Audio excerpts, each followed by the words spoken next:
we're in the mix now.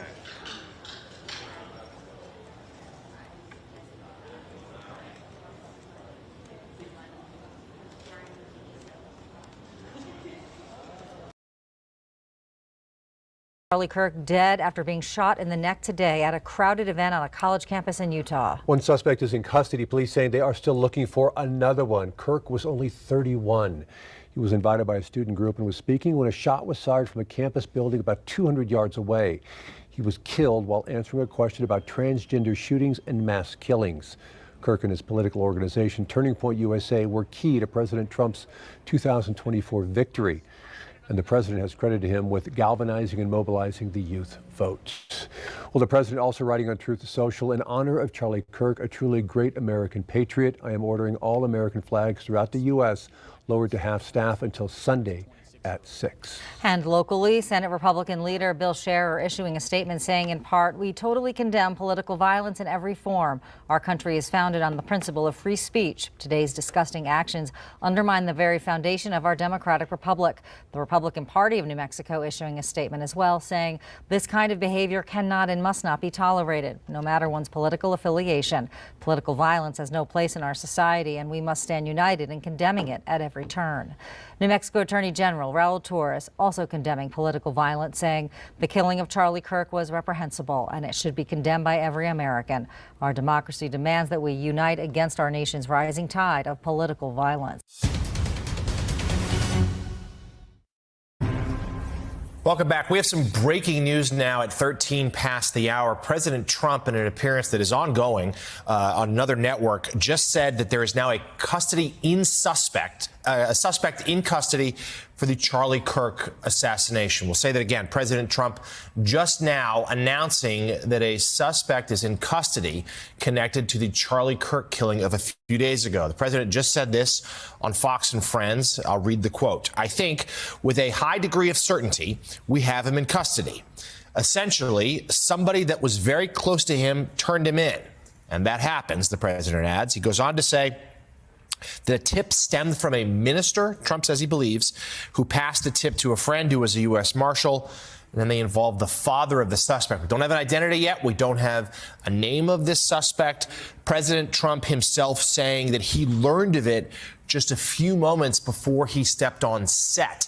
This is all taking place in the last couple minutes, as you might imagine. This is a very fluid situation. Seems like the president himself was just briefed on this. There were some details he acknowledged he did not know. But to recap the breaking news, of course, the assassination of Charlie Kirk, the conservative political commentator and organizer, shot in broad daylight on a college campus in Utah a couple of days ago. Video graphic went around the world very quickly. There's been an intensive manhunt for this suspect here. You're seeing the individual on your screen. These are images released by the police yesterday as they they're imploring the public to come forward with help, come forward with tips, with other information about this person. So now we're going to hear, I believe we're going to hear now what President Trump said just a few moments ago. I think with a high degree of certainty, we have him in custody, right? In custody. Everyone did a great job. We worked with the local police, the governor. Everybody did a great job. You know, getting somebody that you start off with absolutely nothing. And we started off with a clip that made him look like an ant that was almost useless. We just saw there was somebody up there. And so much work has been done over the last 2.5 days. You know, it's amazing, actually, when you start off with that and then all of a sudden you get lucky or talent or whatever it is. But, yeah, I think we're in great shape. Mr. President. And he's in custody. That was President Trump just a few moments. 1, 2, 3, 4, 5, 6, 7, 8, 9, 10. Check, check, check. 1, 2, check, check, check, check. Check, check, check. 1, 2, 3, 4, 5, 6, 7, 8, 9, 10. Checking. 1, 2, 3, 4, 5, 6, 7. We'll come back up in about 10 or 15 for another one. Thank you.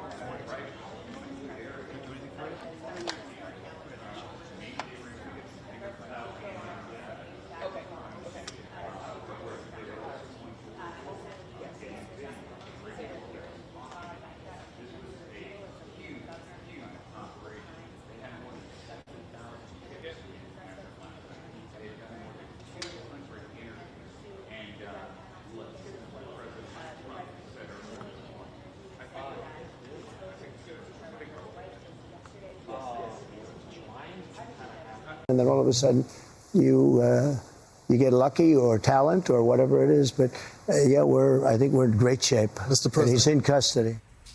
That was President Trump just a few moments ago on Fox and Friends. He is here in New York City, appearing in studio just across the street, saying with a high degree of certainty, quoting him, that they have the suspect in custody, but we don't know who this person is. We believe at 9 o'clock Eastern time, so about 45 minutes from now, authorities in Utah will hold a news conference. Let's bring in now MSNBC investigative correspondent Mark Santilla. Mark, thank you for rushing back to set.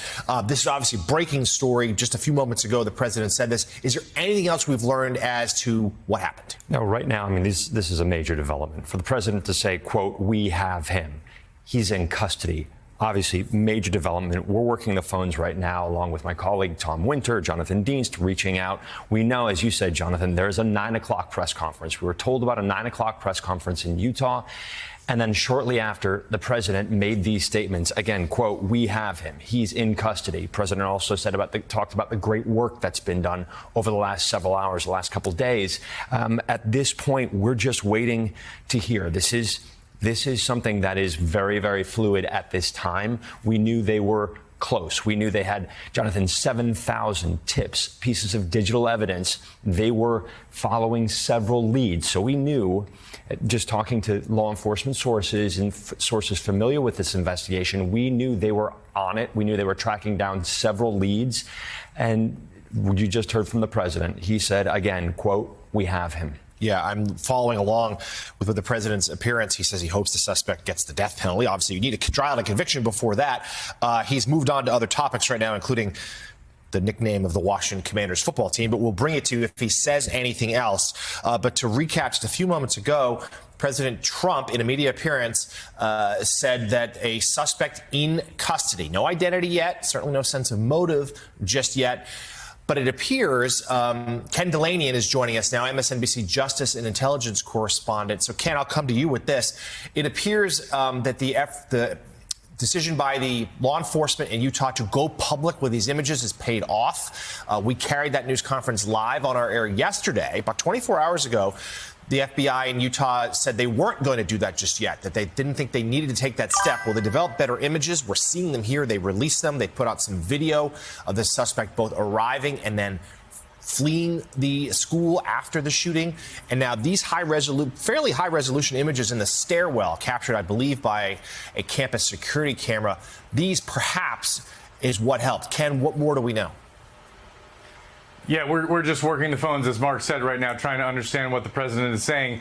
The images may have helped, Jonathan, or it could have been something entirely different. For example, the suspect could have decided to confess or turn himself in. We just don't know at this moment. Last night, it really appeared that they were stymied. I mean, they waited for hours to hold a news conference, and then when they did, they said very little and essentially started reciting how many interviews they had done and how many teams were working on the case, which when law enforcement starts talking about that, you kind of suggest they really don't have very much. And the head of Utah's public safety told NBC's Morgan Chesky last night that they had no idea who this person is or where this person was last night. Could have been hundreds of miles away from Utah, could have been close. They had no idea. So it really suggests that something dramatic happened overnight. It's possible someone identified this person from the photos, although the photos, the resolution on the face was not terrific. Obviously not good enough for the FBI to make a facial recognition match. Because again, very clear last night, they did not know, they did not have an identity of the suspect. So it does look like something dramatic has happened. Well, according to the president, what that dramatic moment was, and we don't quite have the chronology, but he is saying that a minister, apparently, didn't identify who the minister is or where the minister lives, but a minister recognized the shooter, went to an acquaintance, a friend of his who's a member of law enforcement. At that point, the the suspect's family was also involved. The president said that the minister spoke to the suspect's father, perhaps, and that led to him being taken into custody. But again, we should note again, Mark, the president said that he was just briefed on this development a few moments ago, like right before he went on camera. So he has also acknowledged he does not have the complete story here as to what went. And we should also note of caution that twice before in this very shooting, the police detained someone they thought was a person of interest, even a potential suspect, one of whom the FBI director, Kash Patel, took to social media and said, "We've got our guy," only an hour or two later to say, well, he wasn't our guy. So these things are fluid. But if the President of the United States is saying it, you'd have to think they have some degree of certainty that at minimum, this is someone that they really want to talk to. I think you're absolutely right. The president saying it, coupled with in 40 minutes, there's going to be a press conference in Utah. There is obviously something imminent. This is breaking. And as you said, fluid. But I think what's interesting, Jonathan, is you had those stills. Ken was talking about the stills that were released. You had the direct sort of still photographs of the suspect's face. And then last night, there was a push to get out the clothing. The police commissioner talking specifically about the Converse shoes, the sweatshirt with the American flag and the eagle. And they were reaching out to the public. I mean, if you know this person, there's a good chance you might recognize him. But then when you couple that photo of the face with the Converse shoes or some of the clothes, it might ring a bell. And we've seen in several different investigations, people stepping up and speaking out if they recognize someone. Again, the president saying, we have him, he's in custody. And as you said, someone who knew him, according to the president, turned him in. Now, this president, not always the most reliable narrator, but again, you'd think that he would, be certain of this development before going public with it. We should also recap some of the other evidence they had found. The rifle, the bolt-action rifle, was discovered. A palm print was found, and then and Mark, staying with you, we said the video of this individual, the believed suspect, both arriving and then fleeing. We saw that earlier in our show, jumping off the roof, landing pretty hard, I'd have to say, about 10, 15 feet down, and then making his way through a woods and then a neighborhood, and then they lose sight of him. Yeah, that landing, as you said, that sort of hard landing, police and federal agents say they had a shoe impression, a footwear impression there. You can see it hitting here. the ground, right? He's about to jump. Scales that. You have that palm print, according to police. There's a forearm print, and then finally makes that leap downward. And police say they have a shoe wear impression there. They'll be analyzing that as well. Then runs into the wooded area where police say they recovered a weapon, that bolt-action rifle. Talking to retired ATF agents, they say it's a high-powered rifle that's being analyzed. They found several cartridges, including spent rounds that were found. ATF will tell you, bullets can tell a story, Jonathan. The casing that holds the bullet can tell a story. The actual gun can tell a story. They're reviewing that, looking at prints. You have multiple facets of this investigation in sort of moving right now. It's very, very fluid. Obviously, it's stepped up, it's ramped up based on what the president has said just moments ago. And Charlie Kirk, of course, a close ally of the president, really, really a dear friend to the president's children, Donald Trump Jr. in particular. He was a close ally of Vice President J.D. Vance. In fact, Vance flew to Utah yesterday on Air Force Two and then took Kirk's body, his casket, on the Air Force Two, the vice presidential plane, flying from Utah back to his home in Arizona ahead of, we anticipate, funeral services in the days ahead. So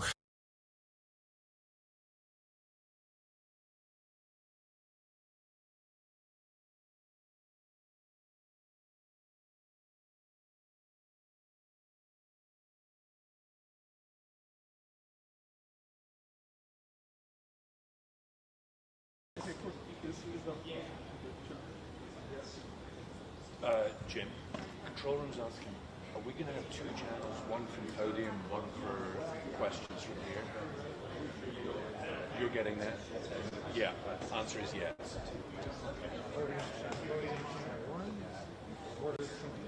No, but reporter or they're not passing a mic around. No, so I'm channel 2. Yeah, so podium is channel 1, I am channel 2 on this one. Test.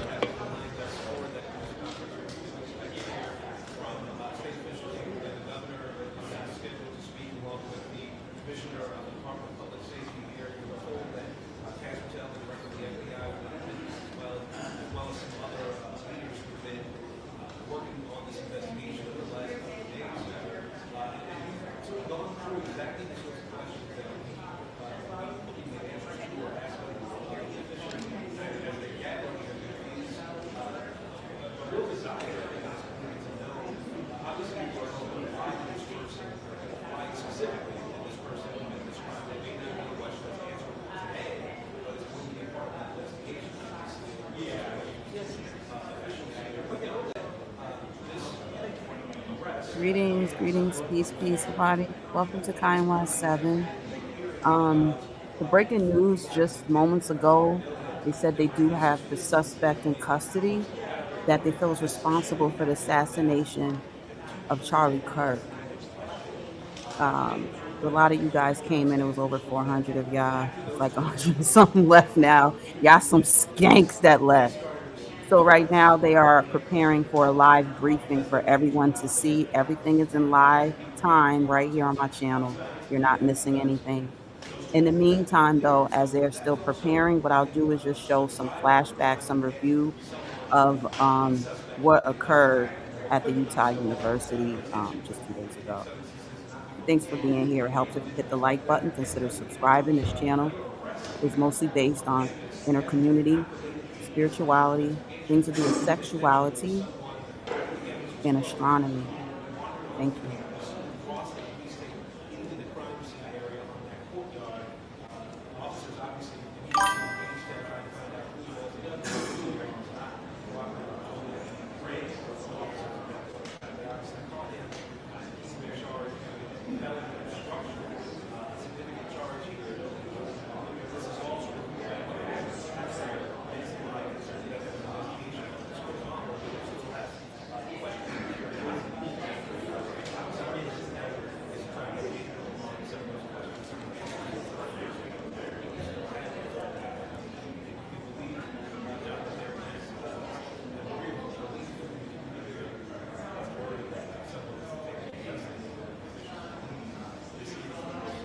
National law enforcement and intelligence correspondent Tom Winter. Tom, what are you hearing from your sources about either the suspect or what happened there on the campus of Utah Valley University? Yeah, so Tom, it appears that one individual fired this shot, still clearing the campus. As you just heard from our eyewitness, a fairly incredible report from the scene. A SWAT team and other law enforcement currently going through the buildings of campus, obviously going through the grounds there that have now well been cleared out from the students from the shot that you're looking at there on the left, which was taken. Yes, I do astronomy. Anything, I don't make nothing too hard to comprehend. Somebody laughing in the chat at astronomy. Astronomy is what's guiding this planet, believe it or not.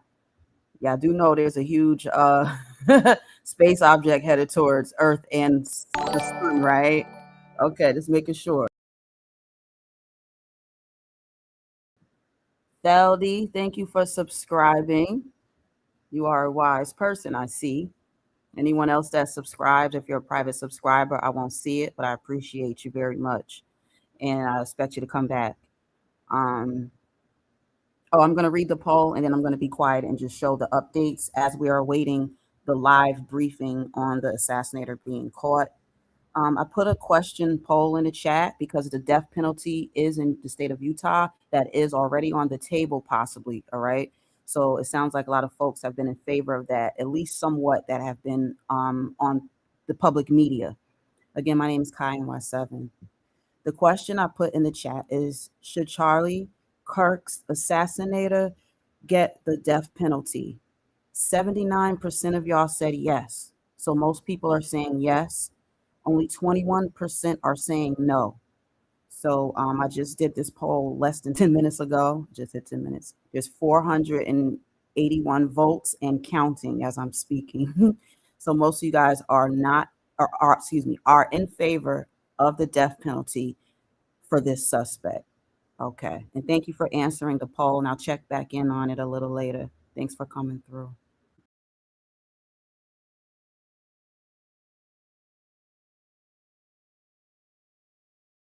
Moments before this shot was fired to the upper chest neck area of Charlie Kirk, a conservative commentator.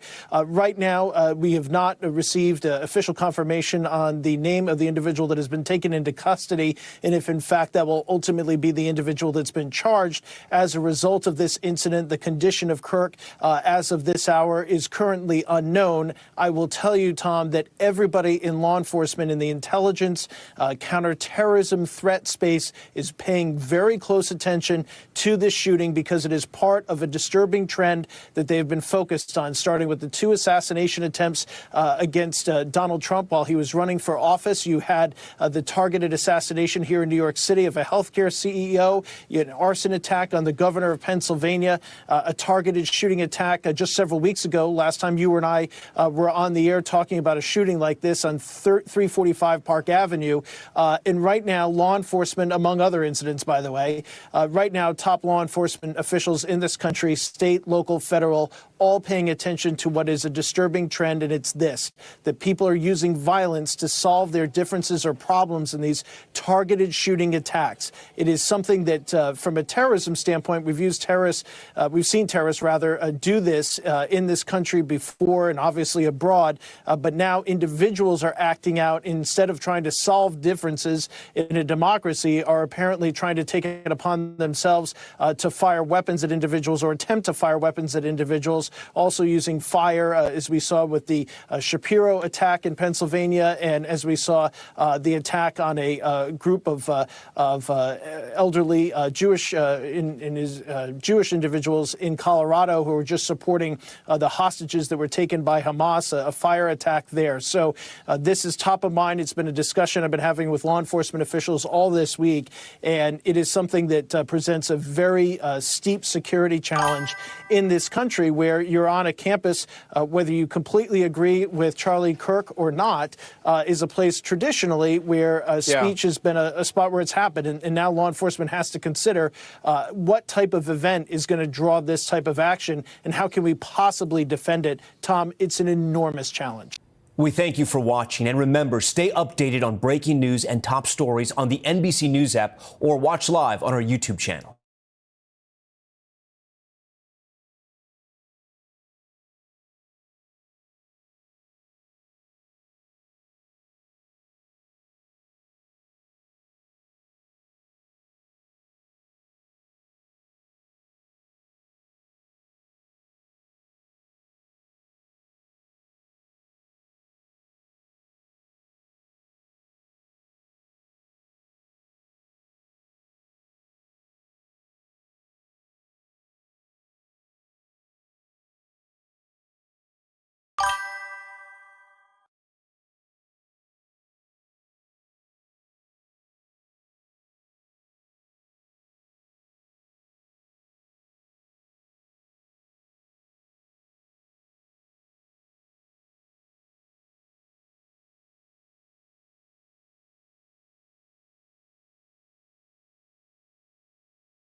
Very difficult to trace a gun to a perpetrator.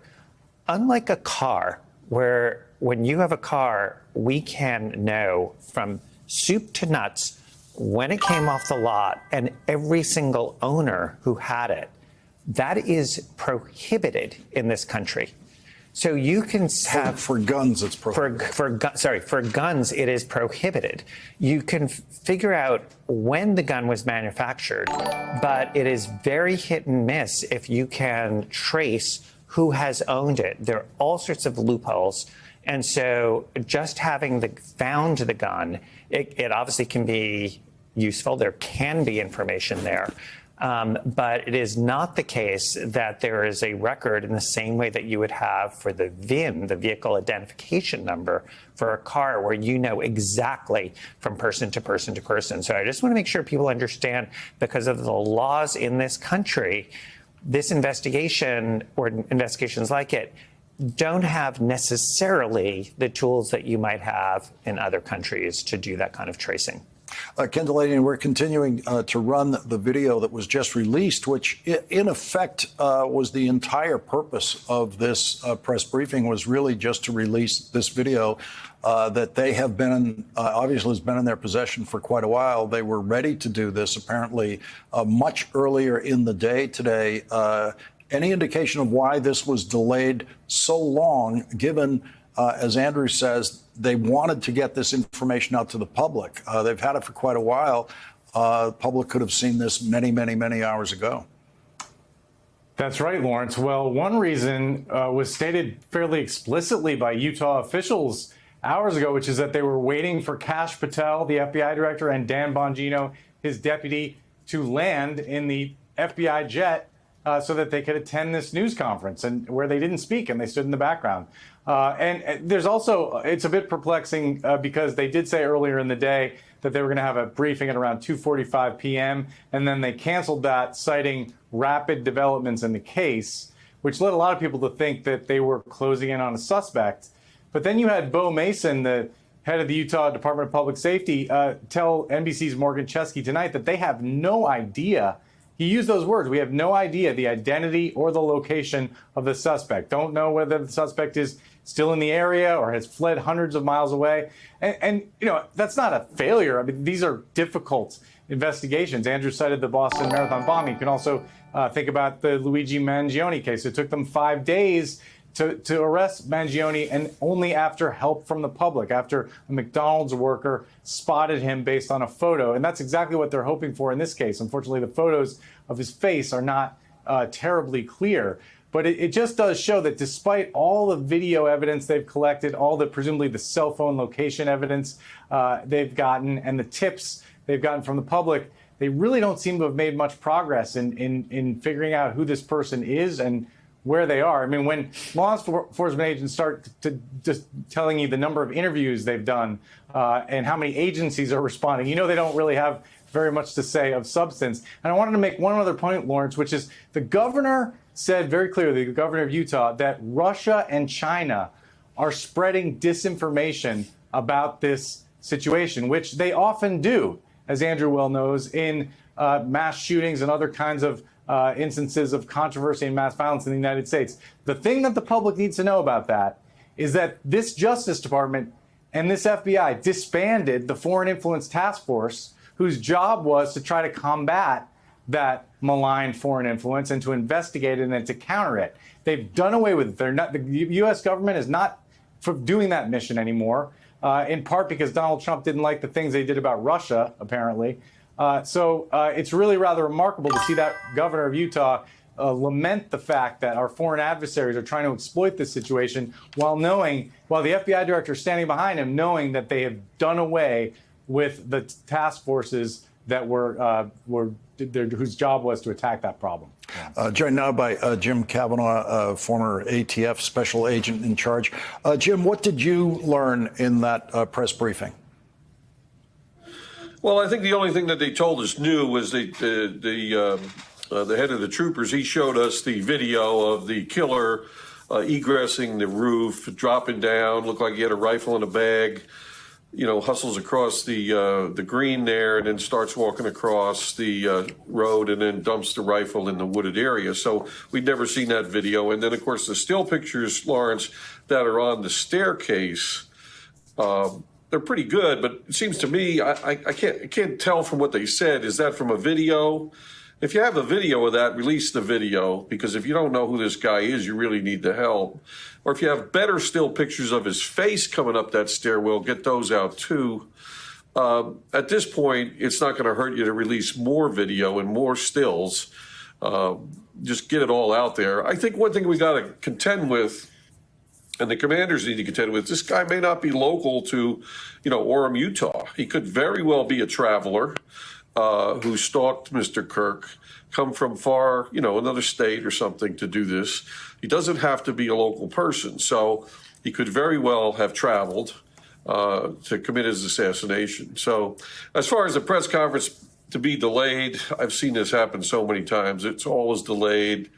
The governor has to get there, or the mayor, or a senator, or somebody, and we've waited and stood for hours on end for, political leaders to get there. Now, they need to get there. I understand that. They need to be speaking because they're the leadership. But sometimes that's just a reason that those pressers are delayed. And I think it's often better to just let the police have their press conference and put out their information, and then the political leadership can have theirs. But I'd say this was delayed because of probably the director of the FBI not being there, and getting there. And he didn't speak, so I don't really know why they delayed it.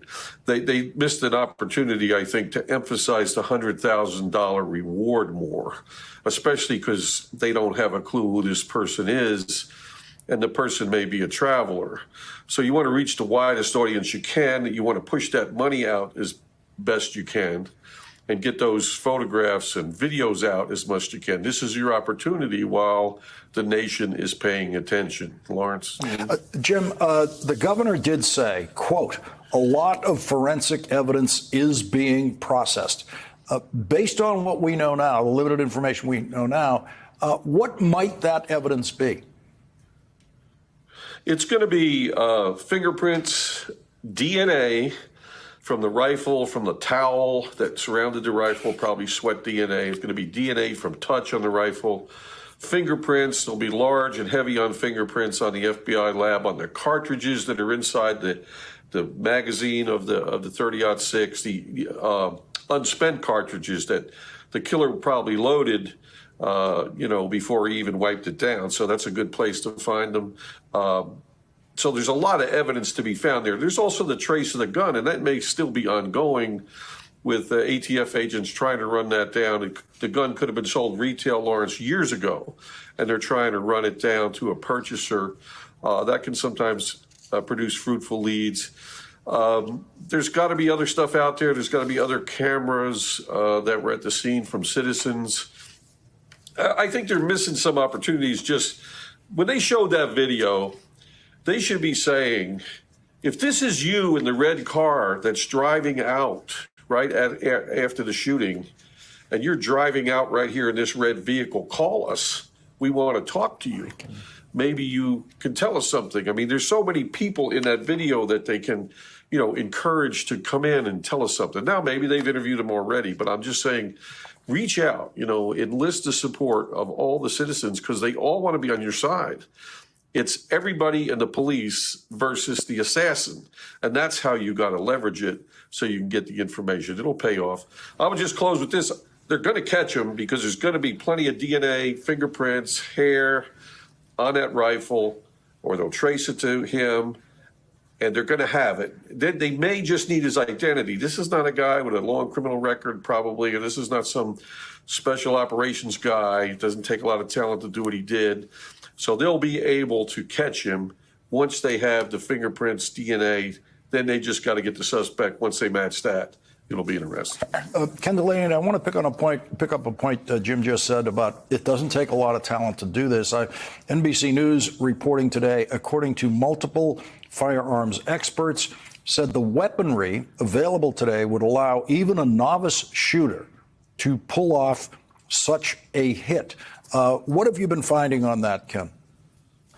Well, yeah, that's right. So this is not necessarily the work of a military trained sniper. This is something, what most experts say is this is something that anyone proficient with a rifle who's been on the range a few times, this is a shot that they could make. And this was not an assault rifle, not an AR style rifle, which we so often see in these kinds of attacks. This was a bolt action rifle. That's a more than 100-year-old design that's never been banned in this country. But yet it did devastating damage. It's just also a reminder that rifles do horrible damage to the human body. I mean, had this attack been mounted with a handgun, that shot couldn't have been made from that distance. And, Charlie Kirk had security around him. So that perhaps this attack wouldn't have been possible. With a rifle, it was possible. But again, it didn't require, according to experts, didn't require military training, just required basic proficiency.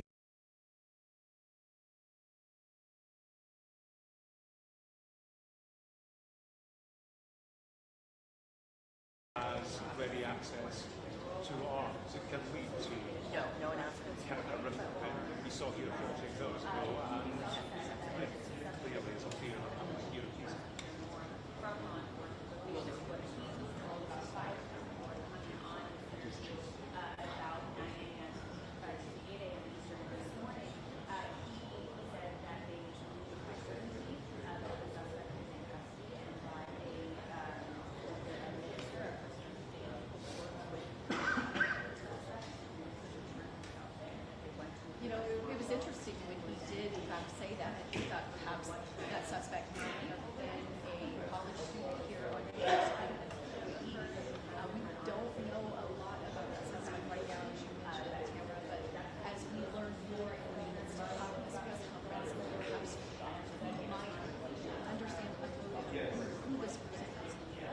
They say they received more or as many, or the last time they received this many digital tips was after the Boston Marathon bombing in 2013. All right, Carter, thank you so much. Let's turn now to Weisha Zhang here in the studio. Weisha, good morning to you. What are you hearing? I kept saying when you saw the shirt that he was wearing, his face, family members certainly know who he is. What are you hearing about this arrest? Well, Gail, according to President Trump, that's exactly what happened here. Somebody very close who knew who this person was, a minister, according to President Trump, recognized him and then went to a friend who is a U.S. Marshal to report it. And then the president said that after that, it was the shooter's family who got involved. He said, namely, the suspect's father. And he did couch it, obviously. The president said, look, this is still preliminary, but I have a high degree of confidence that we have the shooter in custody. And, you know, Carter talked about how they have 7,000 tips. Gail, it was just apparently one that made all the difference because this pastor saw all the images that we were watching and then reported it to somebody. And the president said he found out about this about 5 minutes before he went on set here in New York City to talk about, you know, everything else. And then he had this breaking news. So that is what we know today. We haven't even heard this yet from law enforcement officials. But again, the president making this very significant announcement this morning. Well, breaking news is always a very fluid situation, but you would think if anybody has the information, the president would have the most recent information. And to hear that possibly his father and the minister turned him in, every time I saw that picture, Weisha, I kept thinking, so many people know who this man is. So many people do. And I was hoping that he would be caught sooner rather than later. Yes, and that's exactly why President Trump from day one said the same thing and begged people for information. And now we have critical information. Weisha, thank you so much. Just to recap, President Trump says he is highly confident that the shooter in Wednesday's assassination of Charlie Kirk is in Utah, is now in police custody. Our coverage, of course, will continue throughout the morning on our streaming channel, CBS News 24/7. Many of you will now return to CBS Mornings. This has been a CBS News Special Report. I'm Gail King here in New York.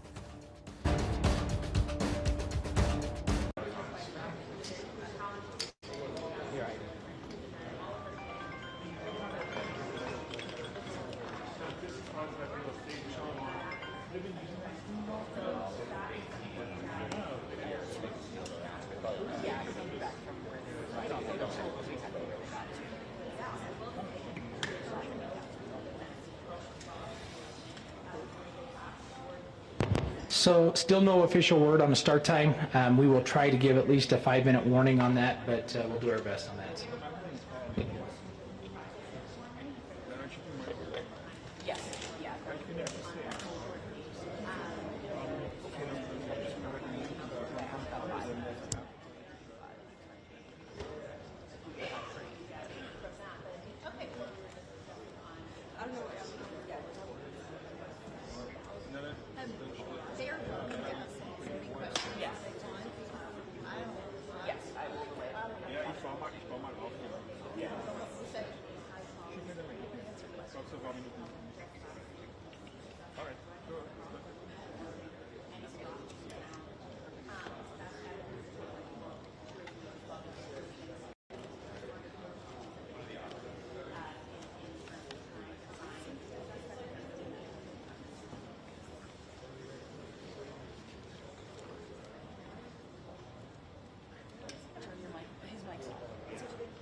My mic. Yeah, we need his mic. We have to.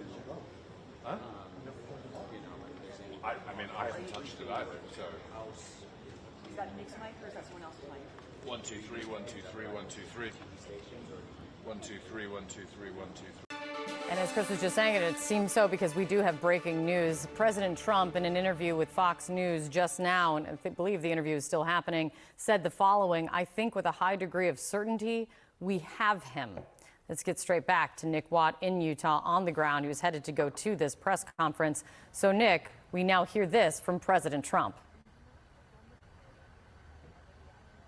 Right. So let's take that for what it is.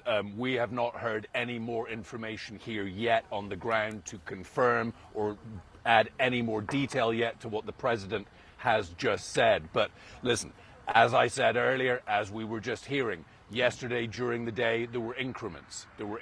Last night, all of that new information was released. Those enhanced, we were told, photographs showing that suspect, showing that distinctive clothing, showing him running off the roof. So perhaps that has helped in some way. Listen, the governor here in Utah did say they could not do their job without the public's help. There were huge appeals for the public's help. There was a $100,000 reward. We were told that they'd actually received about 7,000 tips from the public. So this, during the day yesterday, as they released more information, as they released more images, that perhaps is what picked up this this investigation and led to what the president is saying is a person in custody. Now, remember, of course, the FBI Director Kash Patel came out very soon after the shooting to say that there was a suspect in custody. That had to be walked back. So we are still waiting for confirmation, for more detail to fill out the details behind what the president has just announced. Guys. All right, stand by for one moment, Nick. Let's play what the president just said moments ago.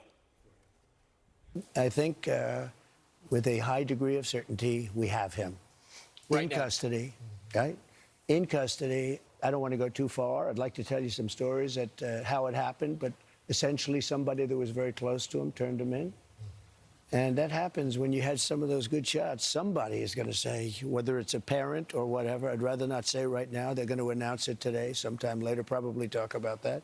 Nick Waters on the ground for us in Utah, and we have Chris Sweckert is with us as well. Chris, if you're there, the information that President Trump just gave us, that someone very close to the suspect turned him in. Talk to us about that development right there, what that tells you. Yeah, I mean, well, it speaks of maybe the $100,000 reward that's out there.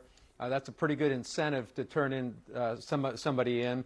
As I said earlier, the photos were of a good enough resolution that someone close to this shooter would be able to identify them off the photo.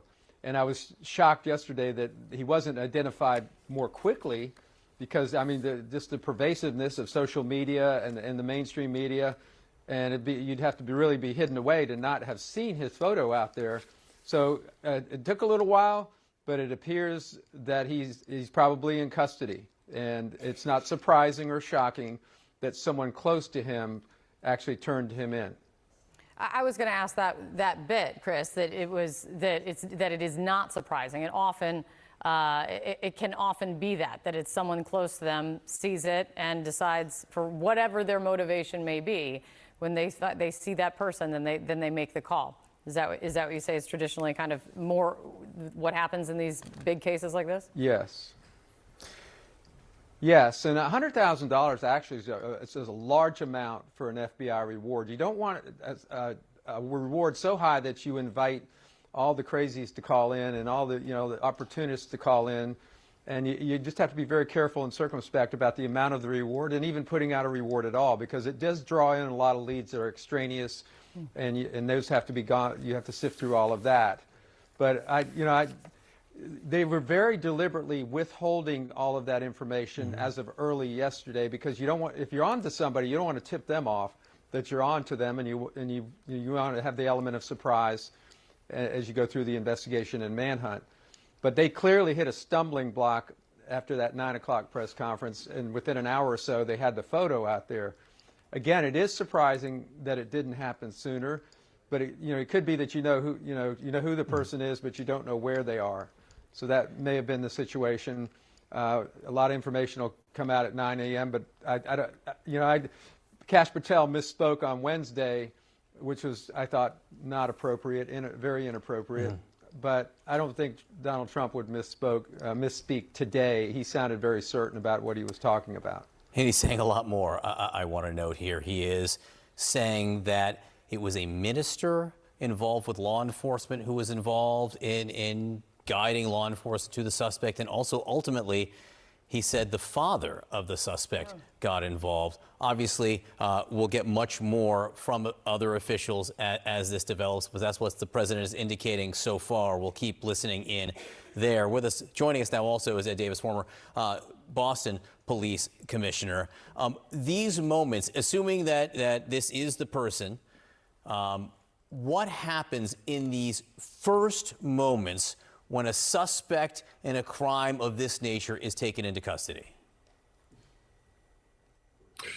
Good morning. Well, you know, a crime of such seriousness and high profile requires a really explicit attention to civil rights and constitutional rights. You know, we're thrilled that somebody may be held accountable for this, but what happens right now is critical. He is taken into custody. He has to be advised of his rights immediately under Miranda, so that any statements he makes will not be challenged. He'll be brought to a detention facility and booked, go through the normal process of name, address, things like that. They will fingerprint him and hopefully, depending on the state, take DNA samples. The federal government will be able to do that. And clearly, every attention to detail is critical here right now for any officer or prosecutor that comes in contact with this individual. Ed, please stick with us. Let's get over to Evan Perez. He's got some new reporting coming in about all of this breaking news. Evan, what are you picking up?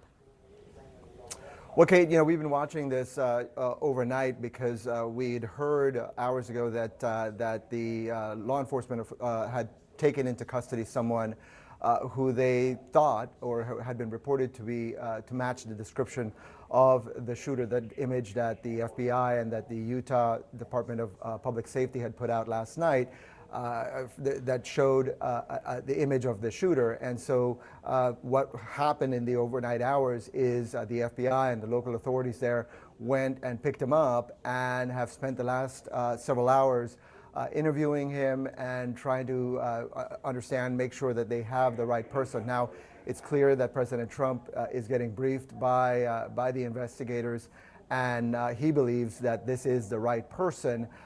We've just been told that they had some pretty good information that this person could be the shooter, that this person matched the description of that person of interest that was circulated yesterday by law enforcement authorities. And so the work then began in the overnight hours to try to verify and confirm. They, of course, going to look at everything from DNA evidence. Some of that is still actually being done right now. They're waiting for to match him to some of the other things that they've gathered, some of the other evidence that they've gathered. But it appears, at least from what President Trump is now saying, that they have certainly gotten more comfortable that they believe they have the right person. Now, the caution here is that we've been here before.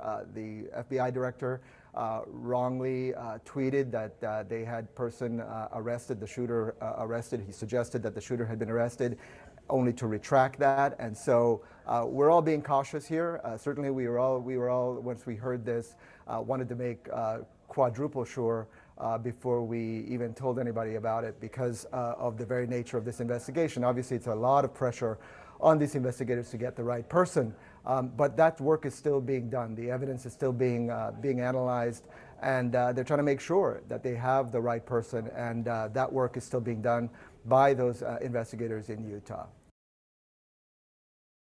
Live right now that we're seeing in our country. Hi, you can go ahead. I just personally think that, honestly, nobody, not even Congress, should honestly have to go through this. I personally feel bad for especially his wife and his kids. I'm not a parent, but I am a godfather to two kids, and I could just imagine what they're going through. Right. Personally, nobody should ever have to go through that. Honestly, the guy, he can run all he wants, but he will be found. Well, that's why I'm doing the live right now, because they believe he has been found just shortly ago. Well, Yeah. I hope he gets what he has coming in. Okay. Do you believe in the death penalty, or how do you feel about that? I believe in that. What you do, what you do to somebody, you should get done to you. That this person that is responsible for this assassination should be put to death. Okay, good to know. And thank you for answering. Hopefully you'll consider hitting the like button. There was over 1,000 people in here at one time. People don't just stop and take a second, hit the like button. It just takes you like a quick second. Like I get tired of hearing about it too, but I don't mention it often. So can you just hit that? Or, there's plenty of other channels you can go on if you don't want to participate, if you never want to chat. I don't know what you're looking for, but this probably ain't the channel for you because I keep it all the way 100. And we'll get back into the updates on everything. So hang on just a second. Thank y'all for coming through. And thanks for calling. People call in, they just share their views. When I ask y'all, do you want to call in or hit the link? It doesn't matter. Your view matters, so share it. It's not so much what I think and stuff. I do want to like share and exchange information with y'all. Okay, so sometimes you just got it on your chest and you just want to be heard. People come through here. Sometimes it be low, sometimes it be high, but put that out into the universe because I'm someone connected with the universe. You will be heard and your energy will be felt. All right. I just try to keep it positive even in the darkest of days. We got to be the light. We can't let politics rule us when we're so individual. We don't even honestly belong to a political party anymore. That's how I feel about it. I feel we're so individual, right? But yet we have so much things in common in ways that we can't let other people pick us apart. And we got to figure out too, what's the right way to deal with our problems today? Are we going to be violent about things? Or are we going to sit down at the freaking table and use our mouthpieces? Because that's what it was for. Well, one of the reasons it's for. You can kiss, you can talk, you can bite somebody, you can spit. What you do with your mouth, man. So what we do does matter. So I appreciate y'all being here. Thank you.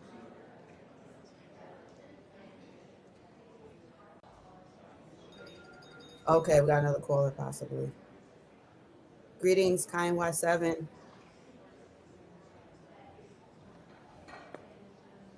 Hello?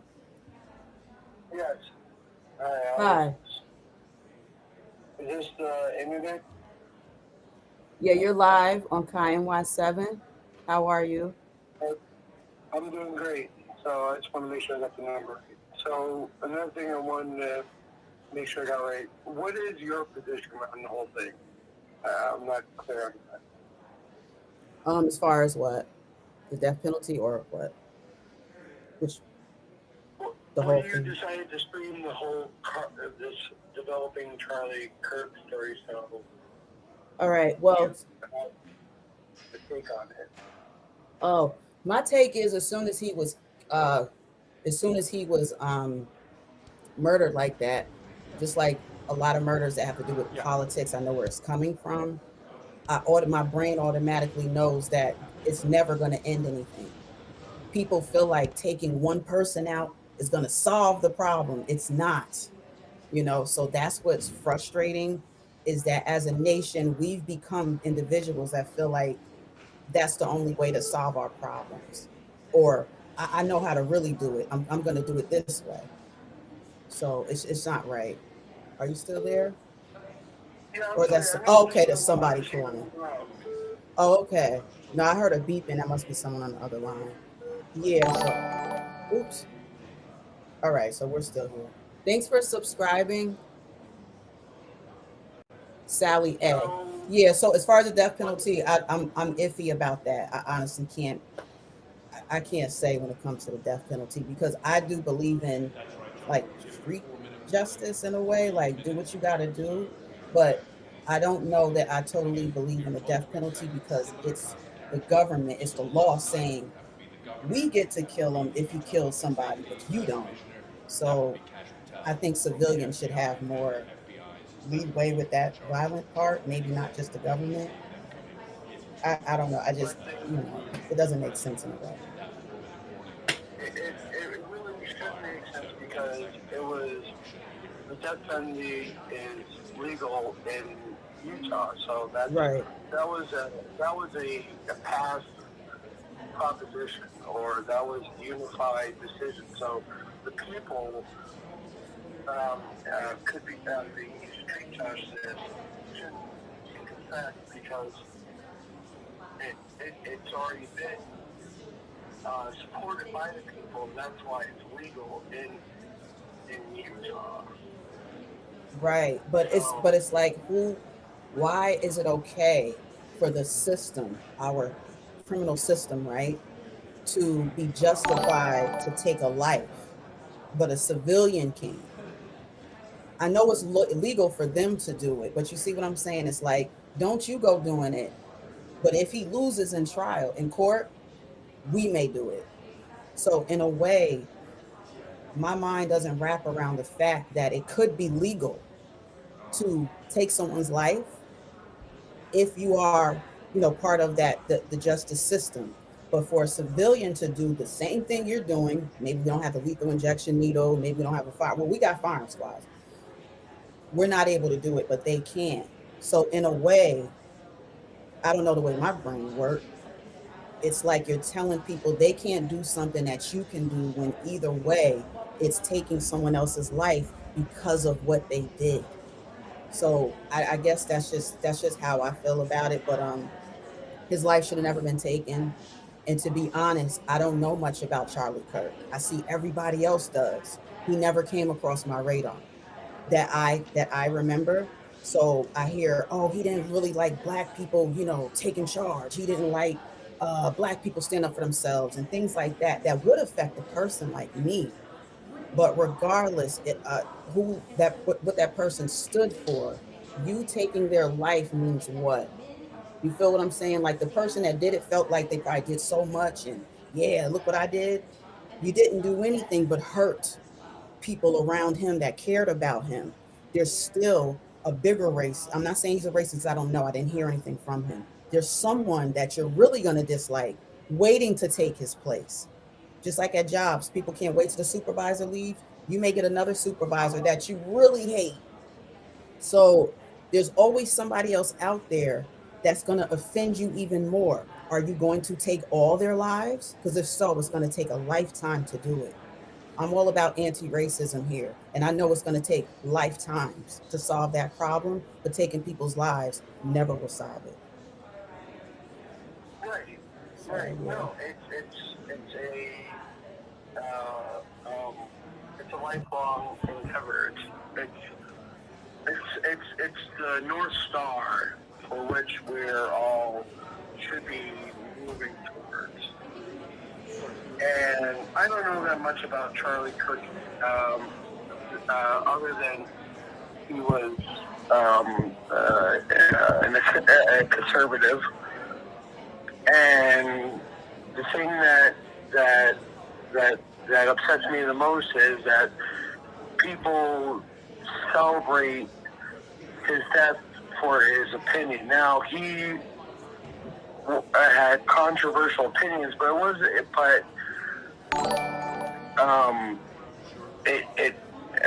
he had thought in private, it doesn't matter. It's a non sequitur. What matters is what he said. And fine, he was not for abortion, and you can not like him for that, but to murder him, that's just like this person, this suspect Tyler, killed him he killed you, he killed me, he killed somebody else just for voicing their opinion. So people are blown away by why is it so dramatic? Because he literally got one of us, not a president, not a senator, not somebody with high ranking. One of us, a regular civilian, got killed, and that's the scariest thing, and that's the saddest thing. Right. That is a good point. I didn't mean to cut you off. That is a good point you made. He's not a politician, and he must have such a strong voice that he was even put into that category to where people viewed him as so influential politically that they see him as a politician. That's why I feel like the news had to keep making it clear. He's not an actual politician. He's more of an activist that speaks out and likes to have debating, speaking engagements. So that's good that you mentioned. I just wanted to chime in on that. No, and that's what a lot of the extreme left doesn't get. A repost where it's like, why is this like treated like JFK? Because he was a native son, and just like JFK, he was greatly loved. And surprising to the left, surprisingly a lot. And because of that, he deserves to be treated as a national tragedy, just like you would mourn somebody you know who got killed for their opinion. Good morning, ladies and gentlemen. So, at today's press conference, really, we will hear from Governor Cox, a sad FBI Director Kash Patel, I want to thank you for not and Sheriff Mike Smith.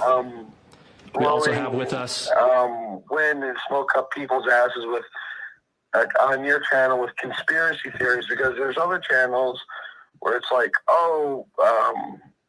this happened and they hate black people and people are blaming black people. And I'm a white person. I never thought that for a second. And for to perpetuate these kinds of things is really, really sad. Yeah. And I really hope that people can talk and find out, their neighbor, because one, it's a healing thing, but now it's also they could be an extremist. So it's and it's important to engage and find out, because when you don't, things left unchecked can go horribly wrong. And idle hands are the devil's playground. So. Yeah, absolutely. It looks like they're starting the press now too. So I'm going to play that now. In closing, though, if there's anything you wanted to say, and then I'm going to get to the press that's live now, so we can just have all the latest updates. God bless everybody, and God bless America. Yes, thank you so much. Thank you so much. Right, have a good day. Bye-bye. Thank you for calling in, everyone that did.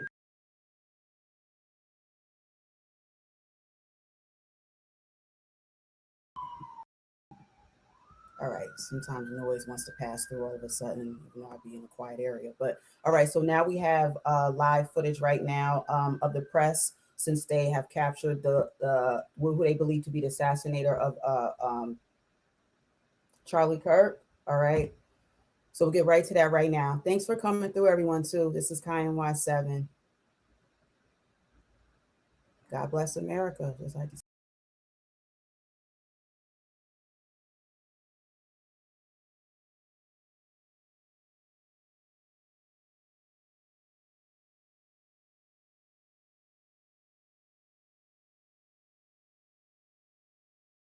Investigators and allowed investigators to take photos of the screen as each message was shown by Robinson's roommate.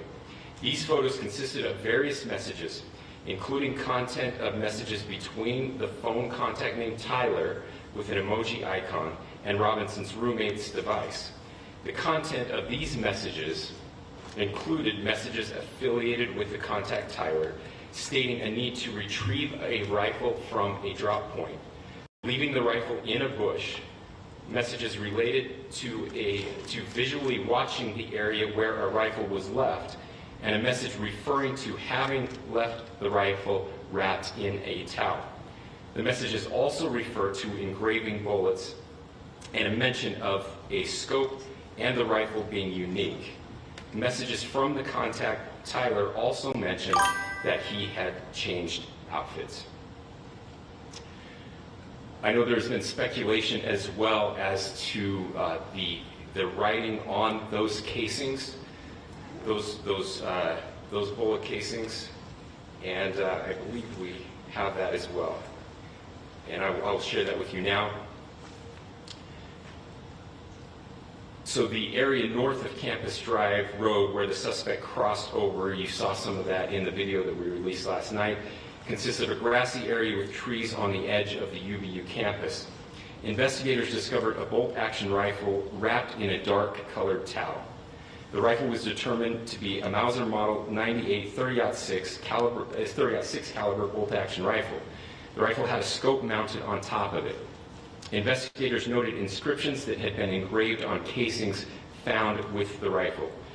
Inscriptions on a fired casing read, "Notices, bulges, capital OWO, what's this, question mark." Inscriptions on the 3 unfired casings read, "Hey fascist, exclamation point, catch, exclamation point." Up arrow symbol, right arrow, and symbol, and 3 down arrow symbols. A second unfired casing read, "Oh Bella Chow, Bella Chow, Bella Chow, Chow Chow." And a third unfired casing read, "If you read this, you are gay, LMAO."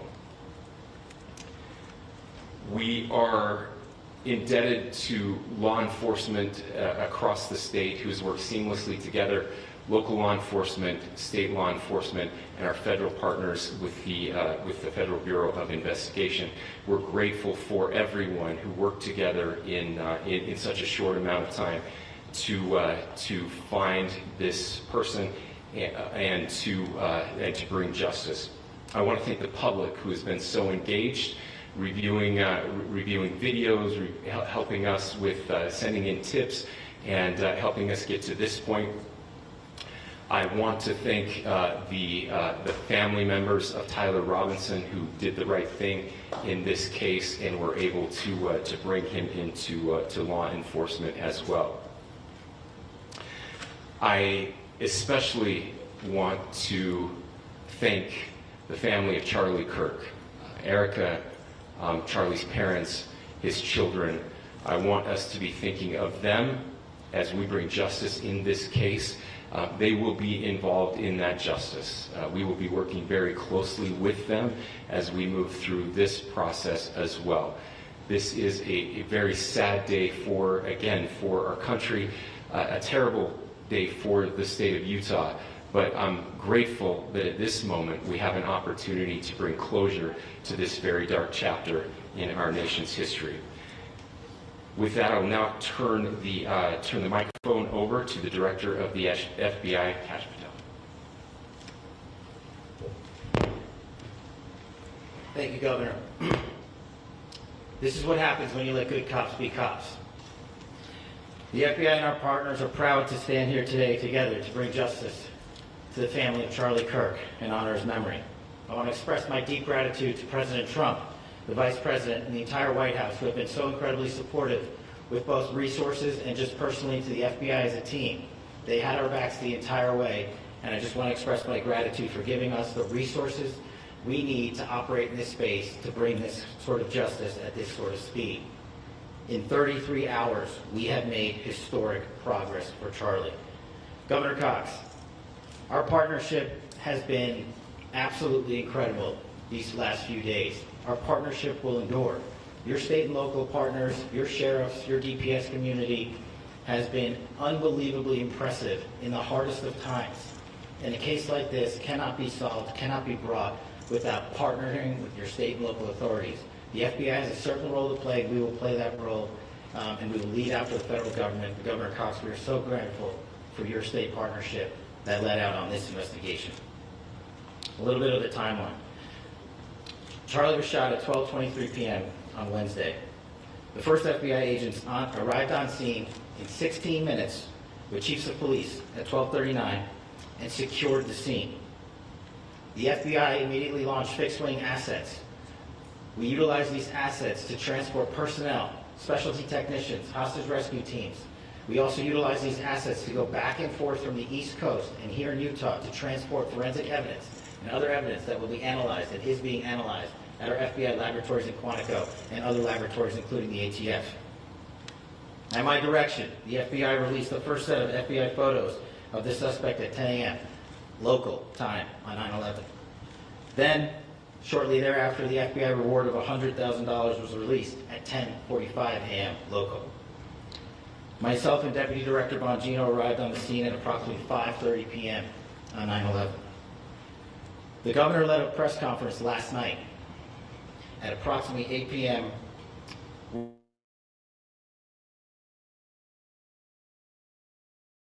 We also released new images to the public of the suspect. And just last night, the suspect was taken into custody at 10 p.m. local time. In less than 36 hours, 33 to be precise, thanks to the full weight of the federal government and leading out with the partners here in the state of Utah and Governor Cox, the suspect was apprehended in a historic time period. And I want to highlight what Governor Cox said. This would not have been possible without you, the media, and you, the public. That's why we went so public, so fast, and we're so transparent, and we're committed to that transparency. The crime scene, just a little bit there. It is a large crime scene. State and local authorities, along with federal authorities, processed that crime scene quickly. And I even had the ability to walk through that crime scene and walk through the steps the suspect took to learn more about what was needed and what resources we needed to prepare to create a full picture for the FBI and leadership back in Washington. Furthermore, thankfully to state and local partners, forensic evidence has been seized and continues to be garnered. Forensic evidence has already been evaluated at FBI laboratories in Quantico and state and local authorities here. We will continue to process evidence as we see it, as we collect it, and we will continue to deliver to Governor Cox and his team. Last night we had a total of approximately 7,000 leads. As of this morning, thanks to your great work, we have over 11,000 leads that were called in to the FBI. And we are running out every single lead that we can. Every one of those leads will be run out. The arrest is a testament to the dedication of good law enforcement being great, and partnerships in law enforcement, which I've tried to highlight as my tenure as the director of the FBI. There is no better relationship for law enforcement than the FBI to partner with state and local authorities, and you've seen it here in these last few days. The FBI Salt Lake field office, along with our offices in LA, Phoenix, Denver, San Antonio, Las Vegas, Pittsburgh, Buffalo, our headquarters component in Quantico, all participate in the FBI. I want to express my deep gratitude to the employees of the FBI, the men and women, the evidence response team tacticians, the special operators, the agents, the support staff. You have done monumental work in historic time when the public, who had a right to demand such an expeditious solving of an investigation, the FBI answered that call diligently, critically important to our nation, and we delivered. And I'm proud to be their leader, and I'm proud to be the director of the FBI. This is very much an ongoing investigation, as the governor said, and we will continue to work with state and local authorities to develop the investigation, to provide them the evidence they need for their ongoing prosecutions, and we will be here to answer every call they absolutely have, as long as it takes, for as long as we need to find and apprehend whatever suspects were involved in this crime. Lastly, to my friend Charlie Kirk, rest now, brother. We have the watch, and I'll see you in Valhalla.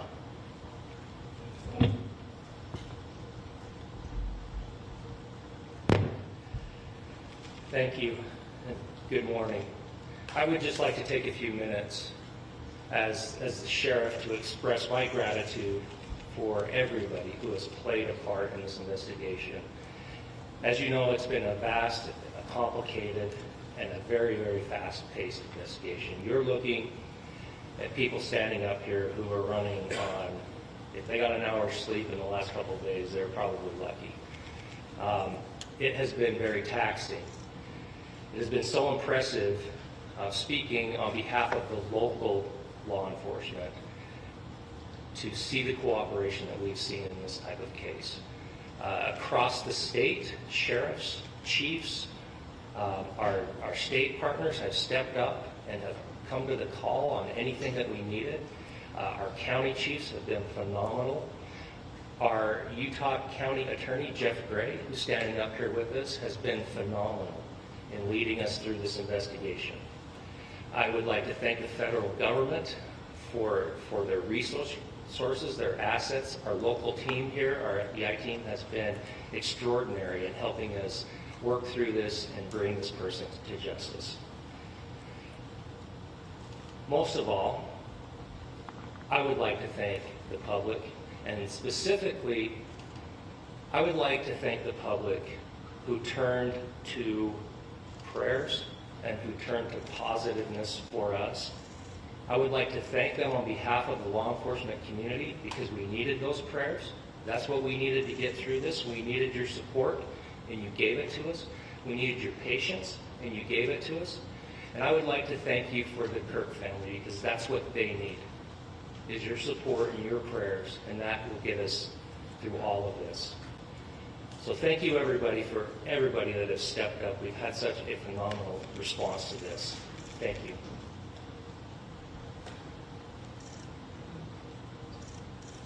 I also want to give a special thanks to the Attorney General and the Department of Justice. Their unwavering support and their commitment to justice is shown true here. And without AG Bondi and Deputy Attorney General Todd Blanche and the resources they brought to bear, we would not have been able to complete our mission. And I just want to say special thanks. It's an honor to be a part of the Department of Justice. Thank you again to our incredible law enforcement team who has worked so hard. Sheriff, I got a solid 90 minutes last night, so I'm probably the most well-rested person up here. Ladies and gentlemen, I get the microphone, so I hope you'll permit me a moment just to share a few more thoughts about where we are and how we got here, and maybe a little bit of where we go from here. I don't want to get too preachy, but I think it's important that we, with eyes wide open, understand what's happening in our country today. I've heard people say, well, why are we so invested in this? There's violence happening all across our country, and violence is tragic everywhere, and every life taken is a child of God who deserves our love and respect and dignity. This is certainly about the tragic death, political assassination of Charlie Kirk. But it is also much bigger than an attack on an individual. It is an attack on all of us. It is an attack on the American experiment. It is an attack on our ideals. This cuts to the very foundation of who we are, of who we have been, and who we could be in better times. Political violence is different than any other type of violence for lots of different reasons. One, because in the very act that Charlie championed of expression, that freedom of expression that is enshrined in our founding documents, in having his life taken in that very act, makes it more difficult for people to feel like they can share their ideas, that they can speak freely. We will never be able to solve all the other problems, including the violence problems that people are worried about, if we can't have a clash of ideas safely and securely. Especially those ideas with which you disagree. That's why this matters so much. Over the last 48 hours, I have been as angry as I have ever been, as sad as I have ever been. And it was, as anger pushed me to the brink, it was actually Charlie's words that pulled me back. I'd like to share some of those. And specifically right now, if I could, I need to talk to the young people in our state, in my state, and all across the country. As President Trump reminded me, he said, you know who really loved Charlie? The youths. And he's right. Young people loved Charlie, and young people hated Charlie. And Charlie went into those places anyway. And these are the words that have helped me. Charlie said, when people stop talking, that's when you get violence. He said, the weak can never forgive.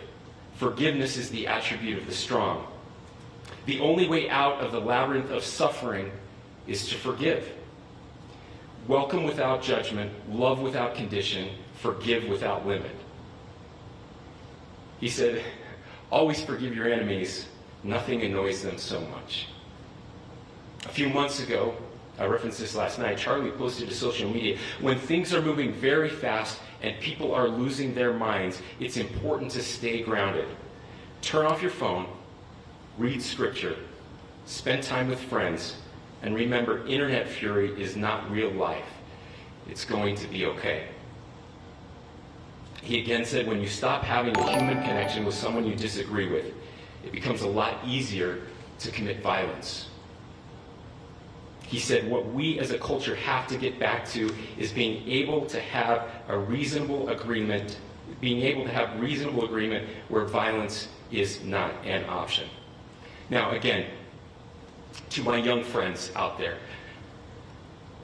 you are inheriting a country where politics feels like rage. It feels like rage is the only option. But through those words, we have a reminder that we can choose a different path. Your generation has an opportunity to build a culture that is very different than what we are suffering through right now. Not by pretending differences don't matter, but by embracing our differences and having those hard conversations. I think we need more moral clarity right now. I hear all the time that words are violence. Words are not violence. Violence is violence. And there is one person responsible for what happened here. And that person is now in custody and will be charged soon and will be held accountable. And yet, all of us have an opportunity right now to do something different. I want to thank my fellow Utahns. This bad stuff happens. For 33 hours, I was praying that if this had to happen here, that it wouldn't be one of us. That somebody drove from another state, somebody came from another country. Sadly, that prayer was not answered the way I hoped for. Just because I thought it would make it easier on us if we could just say, hey, we don't do that here. And indeed, Utah is a special place. We lead the nation in charitable giving. We lead the nation in service every year. But it did happen here. And it was one of us. But I want you to look at how Utahns reacted the last two nights. There was no rioting. There was no looting. There were no cars set on fire. There was no violence. There were vigils and prayers and people coming together to share the humanity. And that, ladies and gentlemen, I believe is the answer to this. We can return violence with violence. We can return hate with hate. And that's the problem with political violence, is it metastasizes. Because we can always point the finger at the other side. And at some point, we have to find an off-ramp, or it's going to get much, much worse. But see, these are choices that we can make. History will dictate if this is a turning point for our country. But every single one of us gets to choose right now if this is a turning point for us. We get to make decisions. We have our agency. And I desperately call on every American, Republican, Democrat, liberal, progressive, conservative, MAGA, all of us to please, please, please follow what Charlie taught me. I'll just conclude with words I share often from a friend and author, Yuval Levin, who was asked if he was optimistic about our country. And he said, I'm not optimistic. He said, I hate optimism. God, that sounds bad. But he said, optimism is a vice. It's this idea that good things are just going to happen. And he said, in the history of the world, good things have never just happened. He said, I'm not optimistic, but I am hopeful. And hope is the virtue that sits between the vices of optimism and pessimism. Hope is the idea that good things are going to happen because we can make them so. I still believe in our country. And I know Charlie Kirk believed in our country. I still believe that there is more good among us than evil. And I still believe that we can change the course of history. I'm hopeful because Americans can make it so. Ladies and gentlemen, we're happy to answer any questions you might have. Governor, can you please speak to whether the suspect is speaking with authorities and his demeanor, Tyler Robinson, when he turned himself in? I cannot speak to that. Governor, how do you interpret his motivation? Governor, how do you interpret the engravings on the case of Well, I will leave that up to you to interpret what those engravings mean. I think the clearest one that says "catch fascist," there's not, and by the way, that's like catch like a ball, catch this. That's I think that speaks for itself. Governor, you talked about this level of hatred that this person expressed at a dinner. Beyond that, is there anything in your view that you've discovered that may have radicalized or changed him to prompt him to commit such a horrific act? There's nothing more that we can share at this time. Governor, you indicated that he had been communicating with a friend on Discord about the gun. Do you anticipate any more arrests? We do not at this time have any information that would lead to any additional arrests. Do you believe he acted alone? Yes, but the investigation is ongoing. Can you tell more about the family, what they had to say about the suspect? How he came into custody of police and where he is right now, Mr. Robinson? Yes, so right now, Mr. Robinson has been booked into the Utah County Jail. You heard the president this morning report that he was taken into custody, that his family and a friend helped to deliver him into custody of law enforcement in Washington County. Those of you that don't know where Washington County is, it is the southernmost, southwesternmost part of the state of Utah. It's about a 3.5 to 4 hour drive from here, where we are right now, and that's where he lived and where they turned him. Is he talking more about what the family is saying about Tyler Robinson? I can't share any more than what I've already shared. Is he talking Governor, about do you have details on how he got back to Washington County and how the gun was obtained? So how we obtained the gun? The gun was found. No, how the shooter obtained the gun and how the shooter then was able to get back to Washington. So I don't have much more details on that. We do know that he drove. We had his car here on campus, and then we had his car going south back to the St. George. It's actually the city of Washington in Washington County. Is he talking with authorities and did he discuss a loading? I'm sorry? Did the suspect plan to carry out any other attacks? We don't have any information that will Are you release. going to be releasing the mugshot? Yes, in fact, it was just released. Is Yes. he talking with authorities and did he discuss a motive? I can't answer that right now. Can you clarify? You've spoken very eloquently about trying to reunite this country. Do you feel that this is a watershed in American history? I absolutely believe that this is a watershed in American history. Yes. The question is what kind of watershed, and that chapter remains to be written. Is this the end of a dark chapter in our history, or the beginning of a darker chapter in our history? Look, I mean, if you look at true political assassinations in this country of someone of this stature, this feels a lot like the late 60s, and having one so gruesomely displayed on camera in all of our hands and in all of our pockets. We are not wired as human beings biologically, historically. We have not evolved in a way that we are capable of processing those types of violent imagery. And by the way, we've seen another one with a gruesome stabbing very recently that went viral. This is not good for us. It is not good to consume. Social media is a cancer on our society right now. And I would encourage people to log off, turn off, touch grass, hug a family member, go out and do good in your community.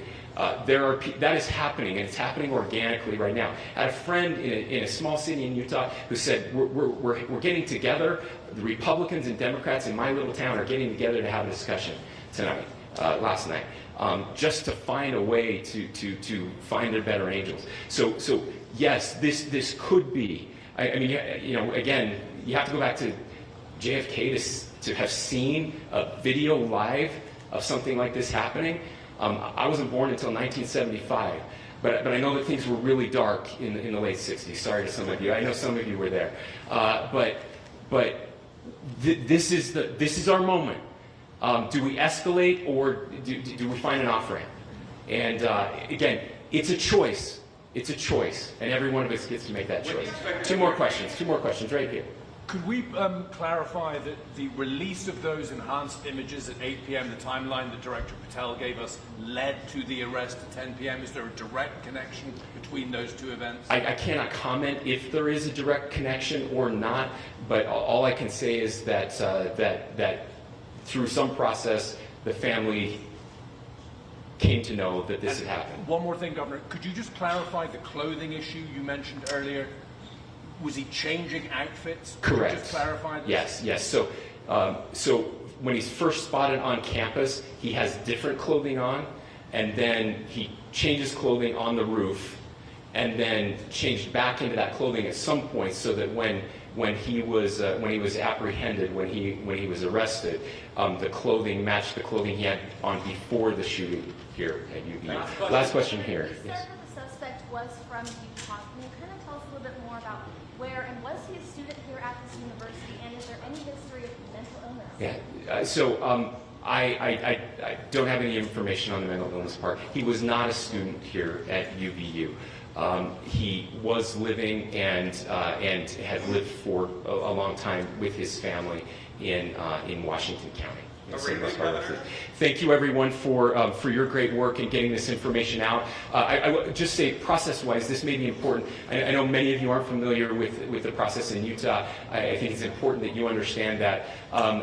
Basically, we have 3 days for charging documents to be filed. A CI will be filed.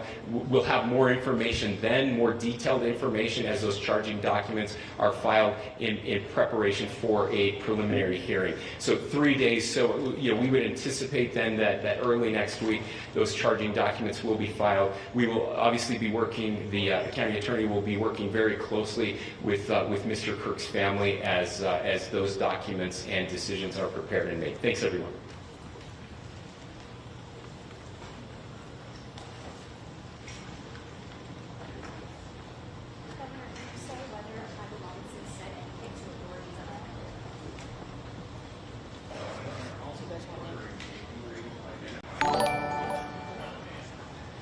All right, y'all. So you heard it first.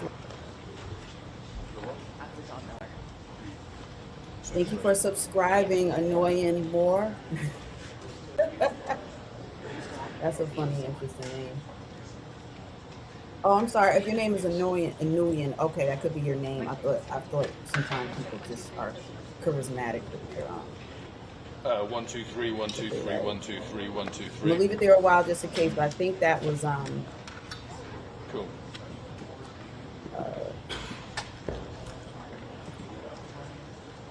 The end of it, basically, what I'm saying. All right, so right now I'm just closing on out.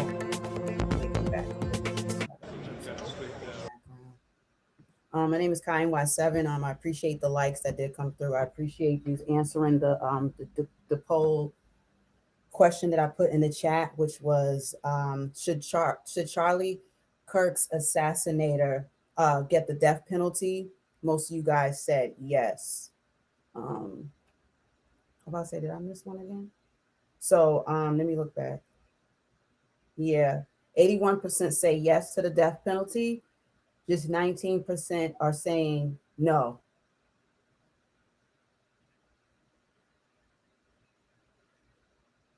All right, so cool. Tell us what you. Oh, that's somebody else. All is pale on pale crash out. I'm reading the chat a little bit, but I gotta be careful. Y'all say some stuff in there. So that wraps that up. If anyone wants to give a final word or anything, the information is there. There's a link in the chat, and then I could put the phone number back up if y'all want. All views are welcome here. We just pretty much, I just like to have it respectful, because either way, violence is only a lot of times leads to more violence either way, but we're able to use these platforms. So let's use them for all we can. That's how I look at it. Glad y'all are here and have come through. I am an extreme introvert. So even doing this I don't even know how I'm doing it, but whatever. I think there's so much going on in the world that I can't keep doubting myself when I want to share with y'all. So I have to take the initiative. So everyone that did call in already, I appreciate it. I wish we had a little more time, but then, the press started. So again, I welcome and encourage everyone's thoughts, because this is how we have that dialogue. This is how we get to know how each other feels. We shouldn't have to yell and cuss and all that stuff. Like, I don't like that type of talk anyway. That means you lost your cool. You blew your cool. I'm too cool for that. So I don't really talk like that. I'll just say in closing again, I don't know what people think they're going to get out of taking someone's life other than taking their life. That's it after that. That's it. You're not making a statement. There's plenty more people going to be doing the same thing, and, life goes on. It's just sad that when your life is taken and it's recorded, it gets to be replayed over and over again. Your family members have to avoid it. Your family has to turn stuff off because they don't need to see that, So that's what I think about. And again, it doesn't, to me, it's not just who it was, it's the way it was done. I don't know the man, but I've heard enough, and I don't engage with people that encourage hatred, even in the midst of this.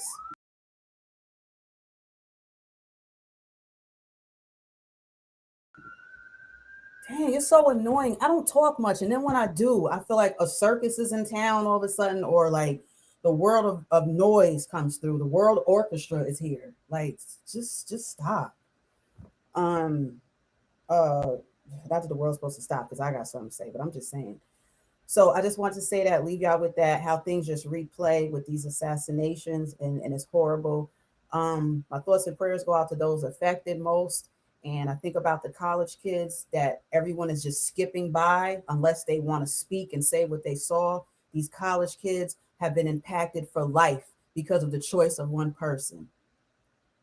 I could go to a school. I could say what I want to say. Do that mean you should come and blow my brains out? Like, seriously, that means you should come and. There's a lot of people that would be like, I can't stand Kiy. I can't stand her. She loved Black people so much, and she think they just so much. And I feel like she puts us down. There's a difference between hate. If you feel someone has so much hatred that when something horrible happens to them, you rejoice, then you're a hatred-filled person as well. Don't let hatred have a domino effect in your life. You have to look at it from a different perspective. You shouldn't have to be religious to have something in here, that heart that beats, to say, I'm not going to engage in more rage and hate if that's what I oppose.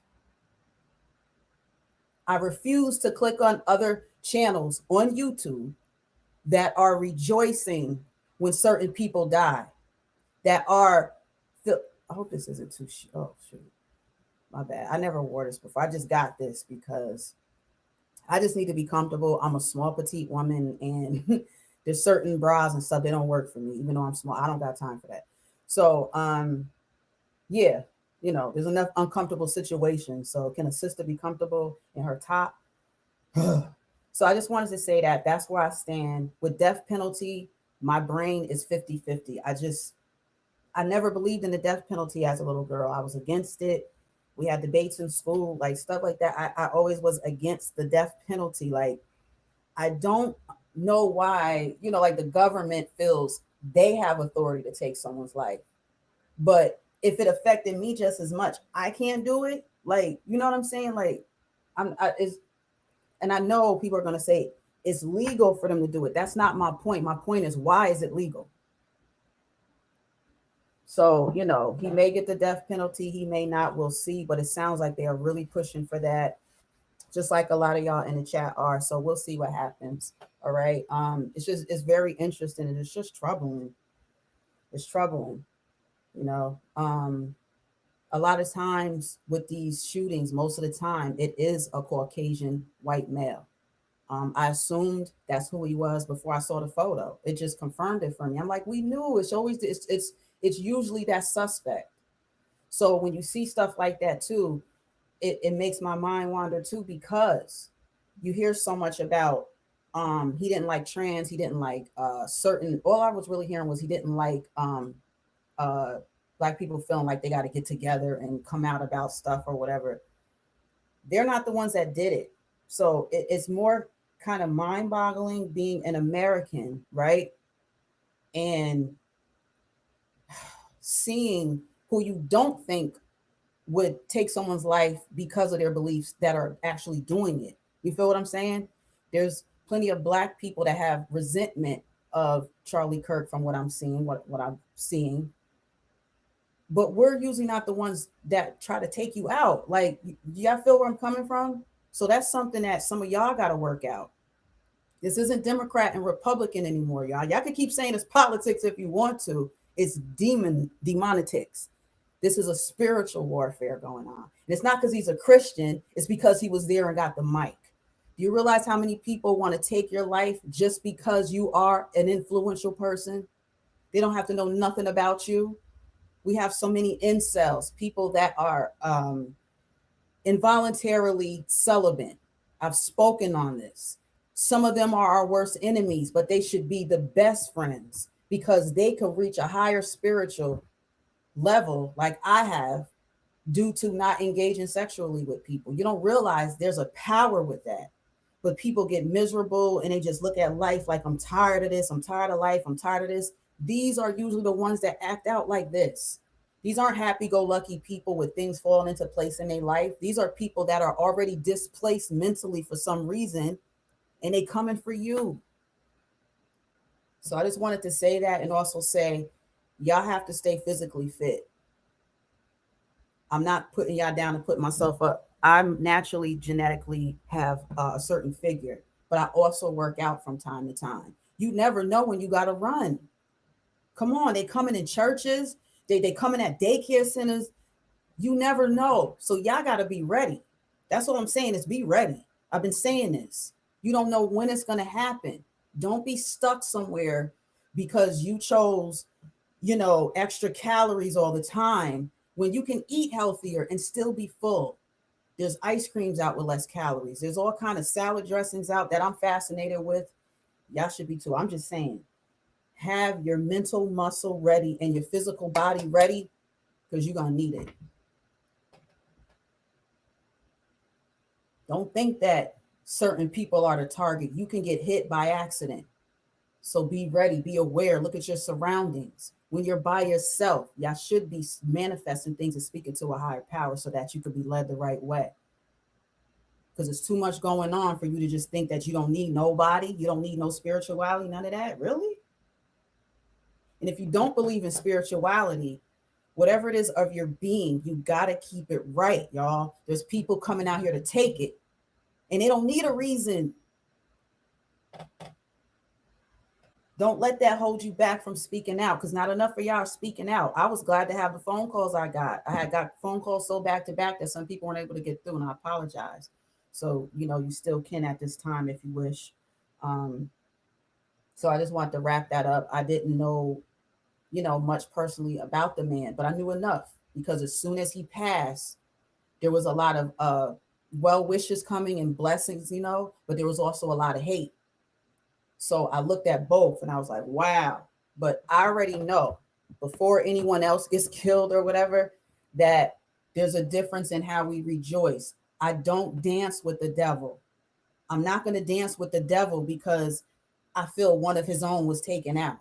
I'm not going to have fun with the devil. I'm just not going to do it. And that's what you do when you see someone, whether they were sacrificed or whatever the reason is that you think, be careful what you speak with your tongue, because something can come for you.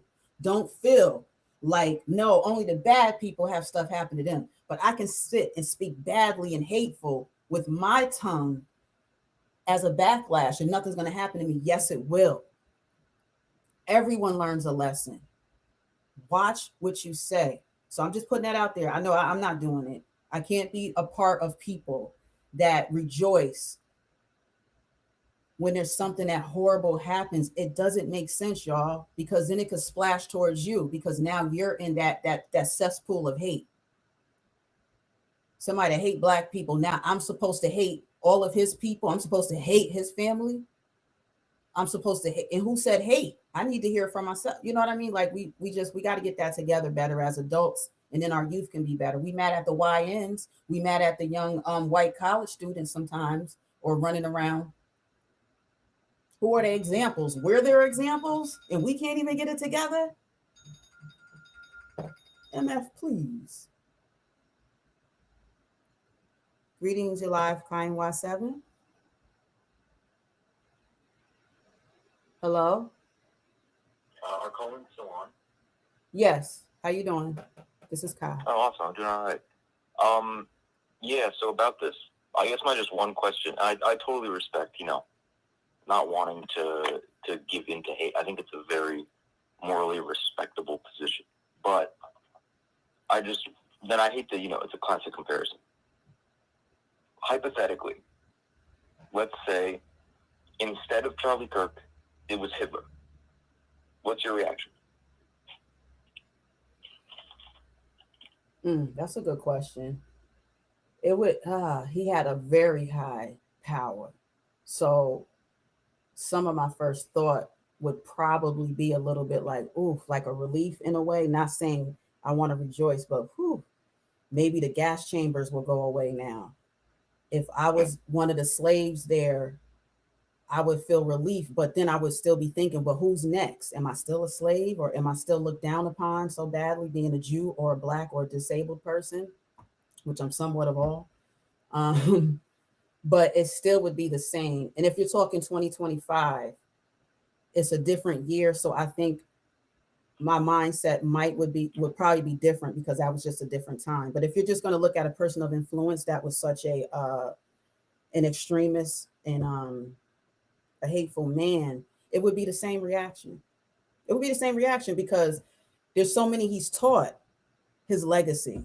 They're going to uphold it, and he's another person that is deeply rooted in discussion of racist ways of thinking and living, but racist people keep breeding more racist people. So it still would be the same answer. Like, it's not going to do anything. You just took down one. Now, are you going to get the millions more? Do you have time? Do you have bullets? Like, that would be my question. Because until you get rid of all of them, it's never going to end. So we have to have the dialogue. We got to make the change in ourselves.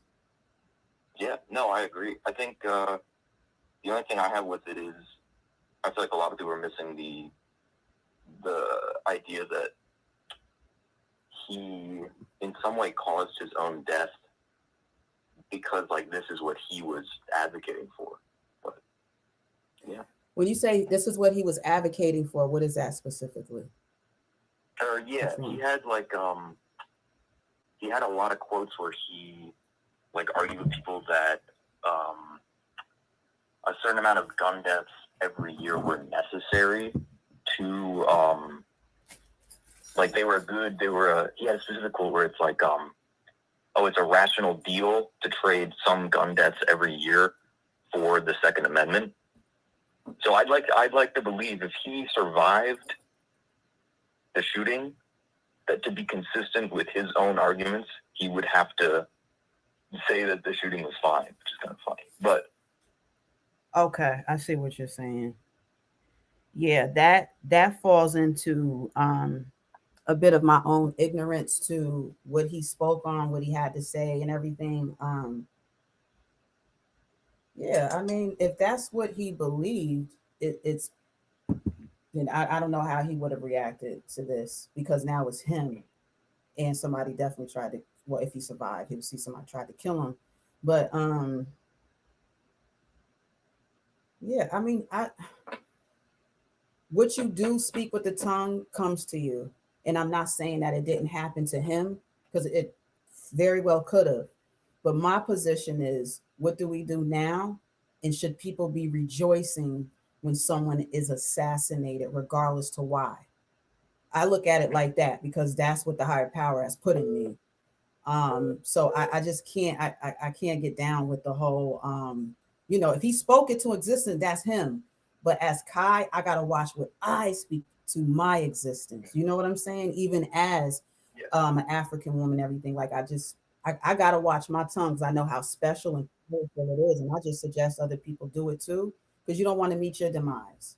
You know what I mean? Because you got into it too. And I just look at it more as a spiritual thing, totally, rather than political like everybody else sees it. No, I think that's a very respectable position. I think that no matter what side of it someone is on, I think something like this is likely to increase violence, unless of course it comes out that the guy who did it was doing it because he didn't think Charlie was right-wing enough, which, I mean, will be interesting to see. But if that happens, then I think everyone will just forget about it, but we'll see. Oh, I see what you're saying. Yeah, we will see. So let me ask you something. Do you appreciate people of his stance that speak out and speak freely against like sometimes it's LGBTQAI things, Black people? Do you feel that you guys need more representation? I'm assuming you're Caucasian by your tone. So do you feel that you enjoy truth telling and it helps represent who you are as a man or as a possible white American man? Do you feel it's needed? Or is it too extreme? I mean, I don't agree with Kirk, but okay. Oh, okay. But no, So I think that I think it's America. I do think to some degree everyone has a right to express their opinions, but I think with him and people like him, their opinions became hateful very frequently. And I think a lot of people haven't done enough research into like free speech versus hate speech. Okay. Because there's a lot of things that aren't protected that you just can't do. And I don't know, there's a big ideological divide that a lot of people have. But yeah, no, I would agree. I think at the end of the day, his words caused his consequences, and yeah, I think it is a very respectable position to not celebrate it. I do respect that. Yeah, I appreciate that. Your views on that. Appreciate it. Yeah, appreciate the dialogue. Yeah. Yeah, thank you for your time. Yep, you're welcome, and thank you. Bye. All right, bye-bye. Yeah, so all right, my phone is trying to die. Let me just plug it in. Yeah, so I definitely appreciate that. And I'll say this too, a lot of people that really know me and got a clue, they call me pro-Black because that means I'm a Black person that loves Black people. I shouldn't have to have a title for that, but whatever. But I speak the truth. I'm never going to try to be a certain kind of way to woo people or to get them to listen to. No, I have to listen to my higher power in the universe, because those are who's always in control. And I like to go guided by that. It's kind of disgusting in a way that people can let what someone else feels make them become hateful and hatred to where they would like to see blood gush out of someone's body. That's a bad way to think. You dance with the devil. Kiy NY7, greetings. Hello. Hola.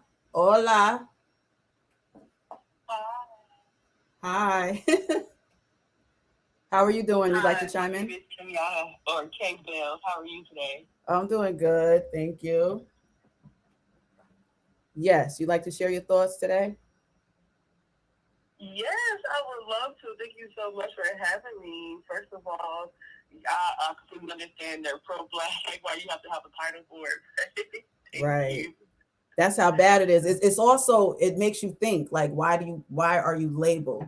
Why can't you just be, there's reasons behind that. Yeah, go ahead. Exactly. And I completely understand that. Because I'm the same, I have my views, but I'm all for my black people, but I still have my views. Like, the guy that you had on before, he says that Harley's words cause his consequences. Like, it kind of threw me for a loop. So I'm like, what? Oh, we should all be killed because what we say or how we feel? Like, that was crazy. But we don't have to, as a country, I just wish everybody would get that. We don't all have to agree. But violence is never the answer. Going and killing someone over their views, or they have the platform to express how they feel to millions of people at one time, does not mean you should not be killing people. Like, it's crazy. Right. Yeah. It's kind of scary, though, the world that we live in. It is. I feel like it's getting worse and worse. Yeah. What he said, though, I do get where he was coming from when he was saying he caused it. I think a lot of people agree, but then there's a lot of people, they're probably split down the middle. But I don't agree the fact that just because, say, I'm like him and I offend a lot of people and stuff, it's like, well, Kiy was always running her mouth. That's what she get. I'm glad now she could shut up. It's like, yeah, but people are going to play my videos and stuff. So I'm really still talking. But also what we do speak, we do bring. You notice the more positive you think and speak, your day gets better, even when there's demons trying to ruin it. You can feed into it and say, man, this is a bad day.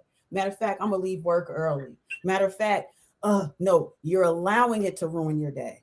So we have things in our brain that for some reason our brains allow negativity in more than positivity. So that's why we got to make a conscious effort, especially in today, being September 12th, 2025. We have to make special effort to think more positive. It doesn't mean you're trying to be perfect. It means you want to have a great day, regardless of who else is in the way of it. Yes.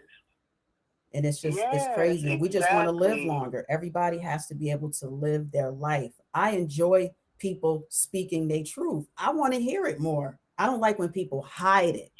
You know what I mean? Some people are offended. They're like, shut up. Charlie Kirk was saying this, saying that. So I still got to play catch up on some of the things he did say so I can have an idea of why people are so worked up. But I still feel like I'm way ahead of that because there's nothing nobody could say. Their actions are different, but there's nothing you could say to make me feel like you got to go. I don't really see that. That's how I feel. Exactly. Doesn't make sense. I mean, I cannot agree with what you're saying. I can not even be on the same page. I'm always understand. I feel like I'm a very understanding individual. I feel like society don't understand a lot of things. I can understand and not agree. I'm like, okay, I get where you're coming from, but that's just not the path that we own. And I'm like, you have to catch up on a lot of things that he said, because to be frankly honest, I don't know anything about Charlie Kirk. Right, that's how I felt. No idea until I heard about the assassination. I was like, what? Oh my God, that's crazy. And I saw the ring on his hand, and all I'm thinking about is this man's family. Right. Anytime anybody dies, I'm thinking about the family. Like, oh my God, these people are devastated. Like, it's crazy. It's crazy. It's but crazy. Yeah, I'm the same. You have to have positivity. Life and death is in the power of the tongue. Absolutely. And maybe he did say some things that put into motion what led up to what happened. However, I still don't think it's right. I don't think we should be killing anybody. I'm all for the Second Amendment, even though they took my Second Amendment right.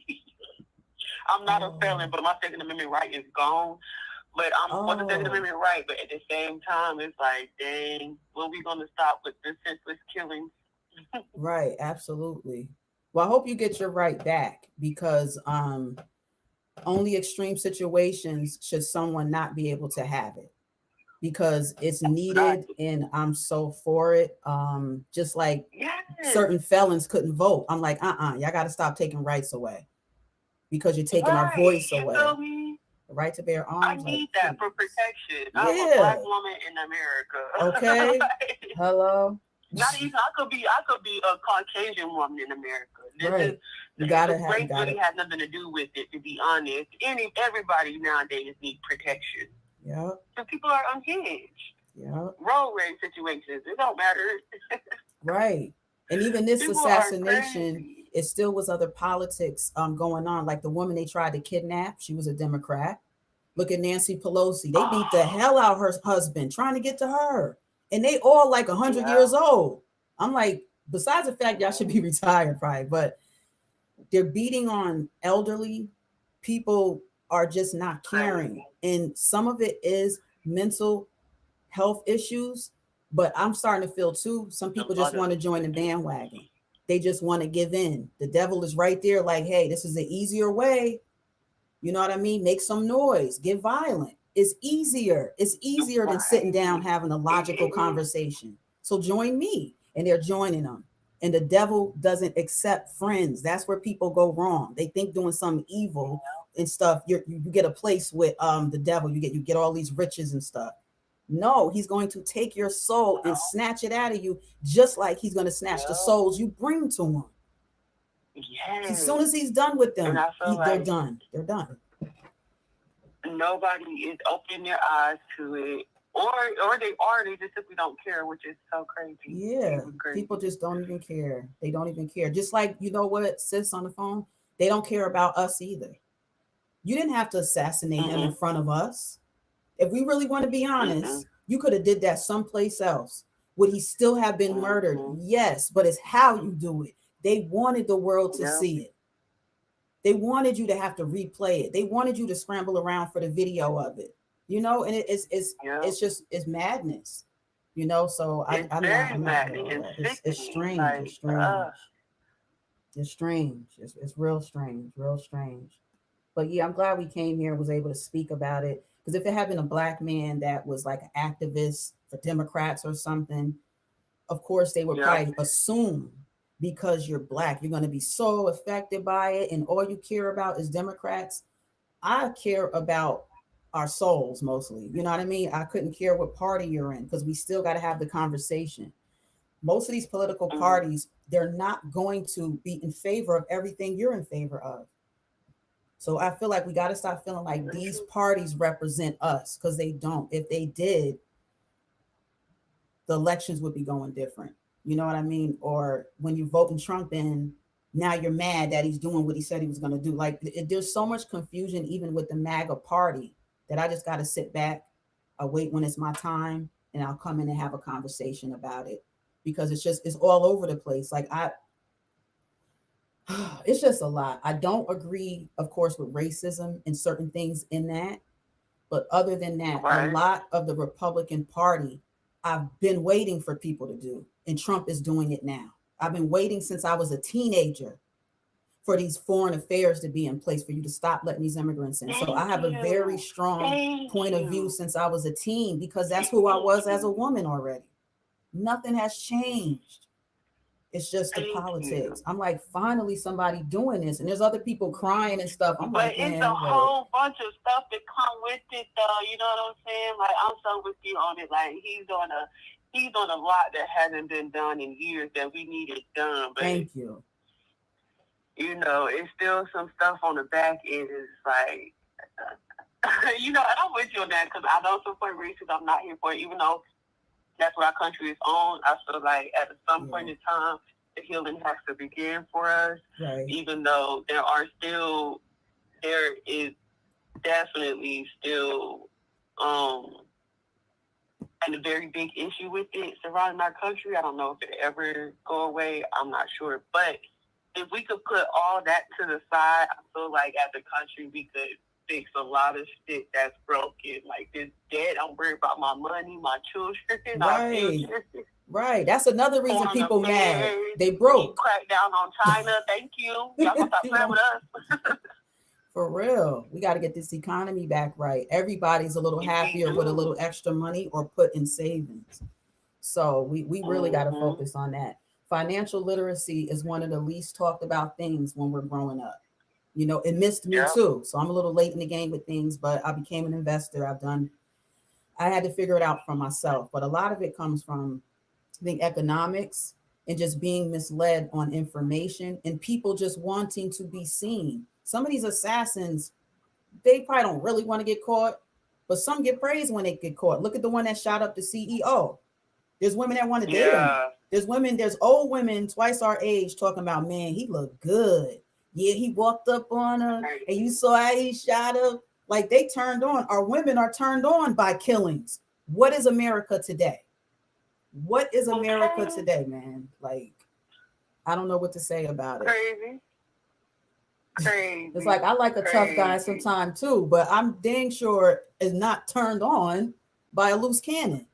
You know what I'm saying? Like, I'm a grown woman. Like, why is that becoming attractive now? But that's how twisted American brains are becoming. We are not we, but our people are becoming so twisted. We're turned on by the wrong things and turned off by the right. That's just, I guess that's just what it is. We got OnlyFans and assassinators. It's like, pick your choice. People either like what, you know, people be going in. They like OnlyFans. Yeah, I'm hearing guys say they turned off. They're not as turned on when we wear lingerie because they see it so much on OnlyFans and online. And it's like, you guys are going backwards then. You know, the women are the aggressors now. I'm either going to do a video or a stream. I might do both, where I'm coming for the women. I got to come for the women on this one. But it's just to talk about. Thank you, because you got to be honest. Yes, it's an absolute reversal. And with that, we got broken homes. And we're just going to have lonely women raising kids. And it's not fair to us as women either. So we need to have more honest conversations with ourselves and each other so that we can get this thing right. Because we all need love. We all need it. We are in so need of love and healing. Woo, it's a lot. It's a lot, you know? Yes, we do. We be needing hugs out here. I know I could use a hug. It's such an underrated small thing. But a hug to me is one of the best things in the world. Like, I don't take little stuff for granted. It's big to me. Me neither. Even just like speaking to people, like I get told all the time, like, oh my God, you friendly. Like, even that, people like it's a bad thing. Are you friendly? You friendly? Yes, I am. That's cool with me. If somebody speaking to me like that, I have a thing where, like, even if it's awkward, if I'm out, somebody look at me, we make eye contact. It's an awkward moment for me, but I'm going to speak. Because we don't make eye contact. Hi, how are you? Right. Have a great day. You know what I'm saying? Right. I started doing that now too. Either you speak or either you speak back or you don't. It doesn't hurt me if you don't. You feel me? Because a lot of people don't. Right. I work for Amazon, so I wave to a lot of people a lot of times. Like, that little gesture goes a long way. If everybody, like a lot of us, if we can incorporate that, that would even lessen some of the wound and hurt. I feel like our country is just broken and hurt, and nobody knows. Well, we know what to do. People are just choosing the wrong things to do. Yeah, the wrong things to do. And you work for Amazon. You one of our lifelines. Let me give it up for you. Shoot, working for Amazon ain't no joke. And we be needing our stuff. Shout out to Jeff Bezos for creating Amazon, but dang, that was the worst thing you could have ever created. Who thought to make this one spot we can all order everything? Right. Jeff Bezos with his rich self. Filthy rich. Love it. I absolutely love it. That's good. And we appreciate you. We appreciate your service. For real. For real. Most of us are customers of Amazon, that's for sure. But yes, thank you so much for having me on your live. Yes, let me talk about this, express my feelings for it, because I feel so horrible for Charlie Kirk. I don't know him. I don't know his views. I really don't know anything about him. My heart just breaks that happened in front of the entire nation, in front of so many people, and his wife and kids. Yeah. Oh my goodness. Like, that's just horrible. Yeah. It's just horrible. It's just horrible. So, but thank you so much for having me. You're very welcome. Thanks for calling in. Appreciate that so much. Of course. And I am subscribed. And again, thank you so much from your fan in ATL. All right, ATL. Where Young Thug and them at? Because we on their ass. No, let me stop. We're Young Thug and them at. We've been on their ass.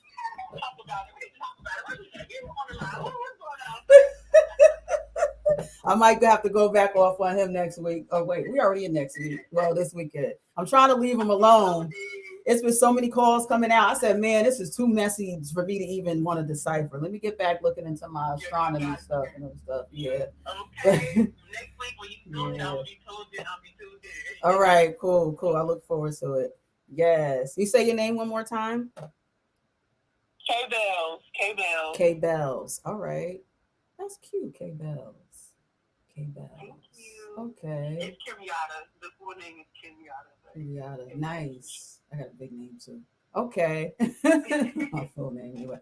Yeah. All right. Thanks so much. I hope you have a good day. You enjoy the rest of your day today. Yes, you too. Thank you.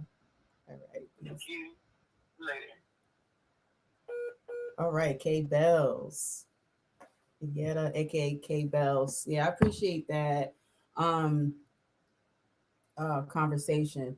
When you think about assassinations, like I watched the JFK assassination maybe like last year at some point, just because I was just looking at it and looking at how afterwards his wife had to help put his brains back together. It was in pieces, and the distraughtness of the world when you do something like that and make it a public display. So now to see this young man who was 31 years old, Charlie Kirk, that happened to him. So it's this is something else. But thank y'all for tuning in.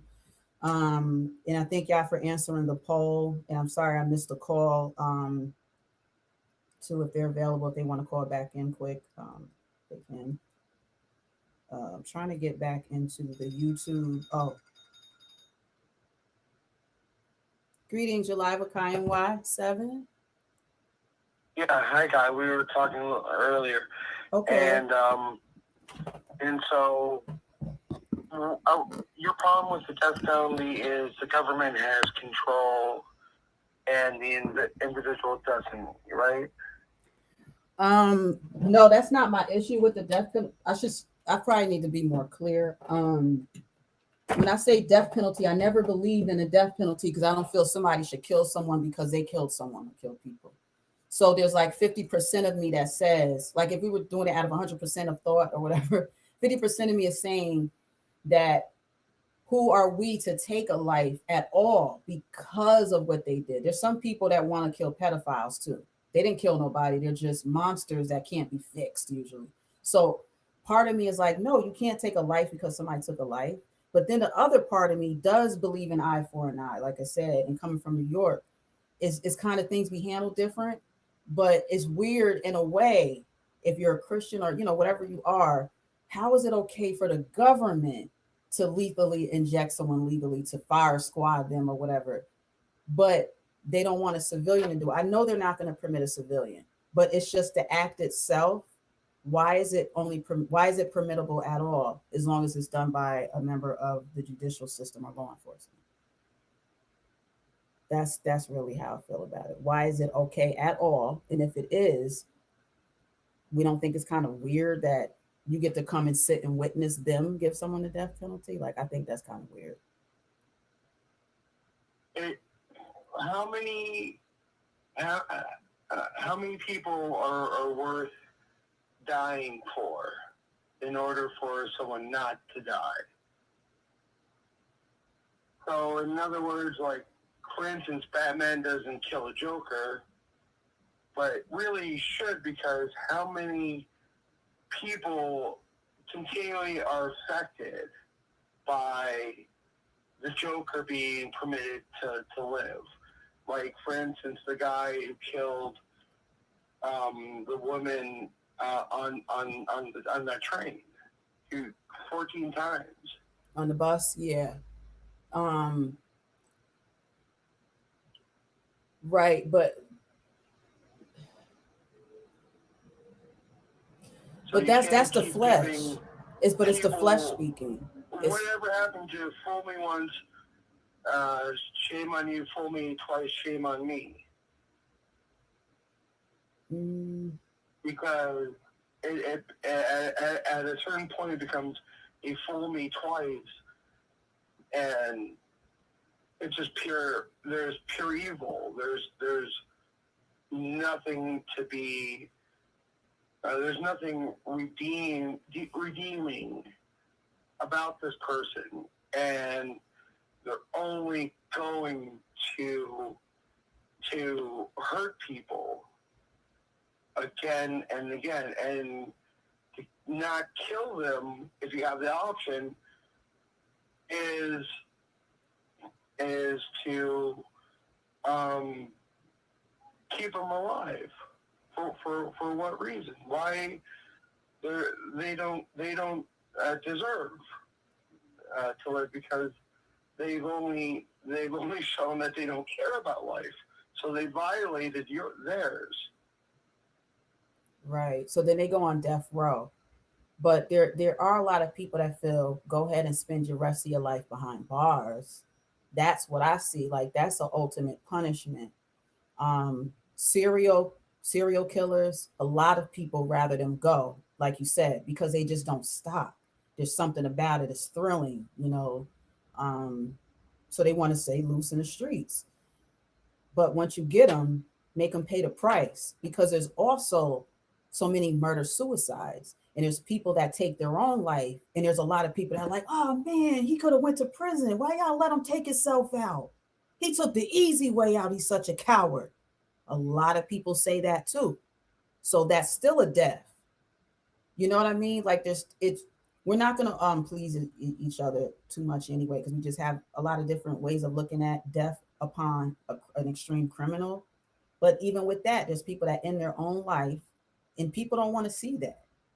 But maybe you'd rather see the system take his life or her life than them have the choice, the option to do it themselves. There's people that do that too, and they didn't get to spend do their time. I don't know. I just think that, as people, if someone's coming at you and you have to defend yourself, it could be by any means necessary. I live by that. But I don't know about this eye for an eye, because it's legal. You know what I mean? But we frown upon eye for an eye by a citizen. Well, not totally. See, Ty, if you can extrapolate, you can stretch out what you think. Someone's coming for me, right? That's what you said. I'm gonna take them out. Right. How is that really any different from what this Tyler suspect did?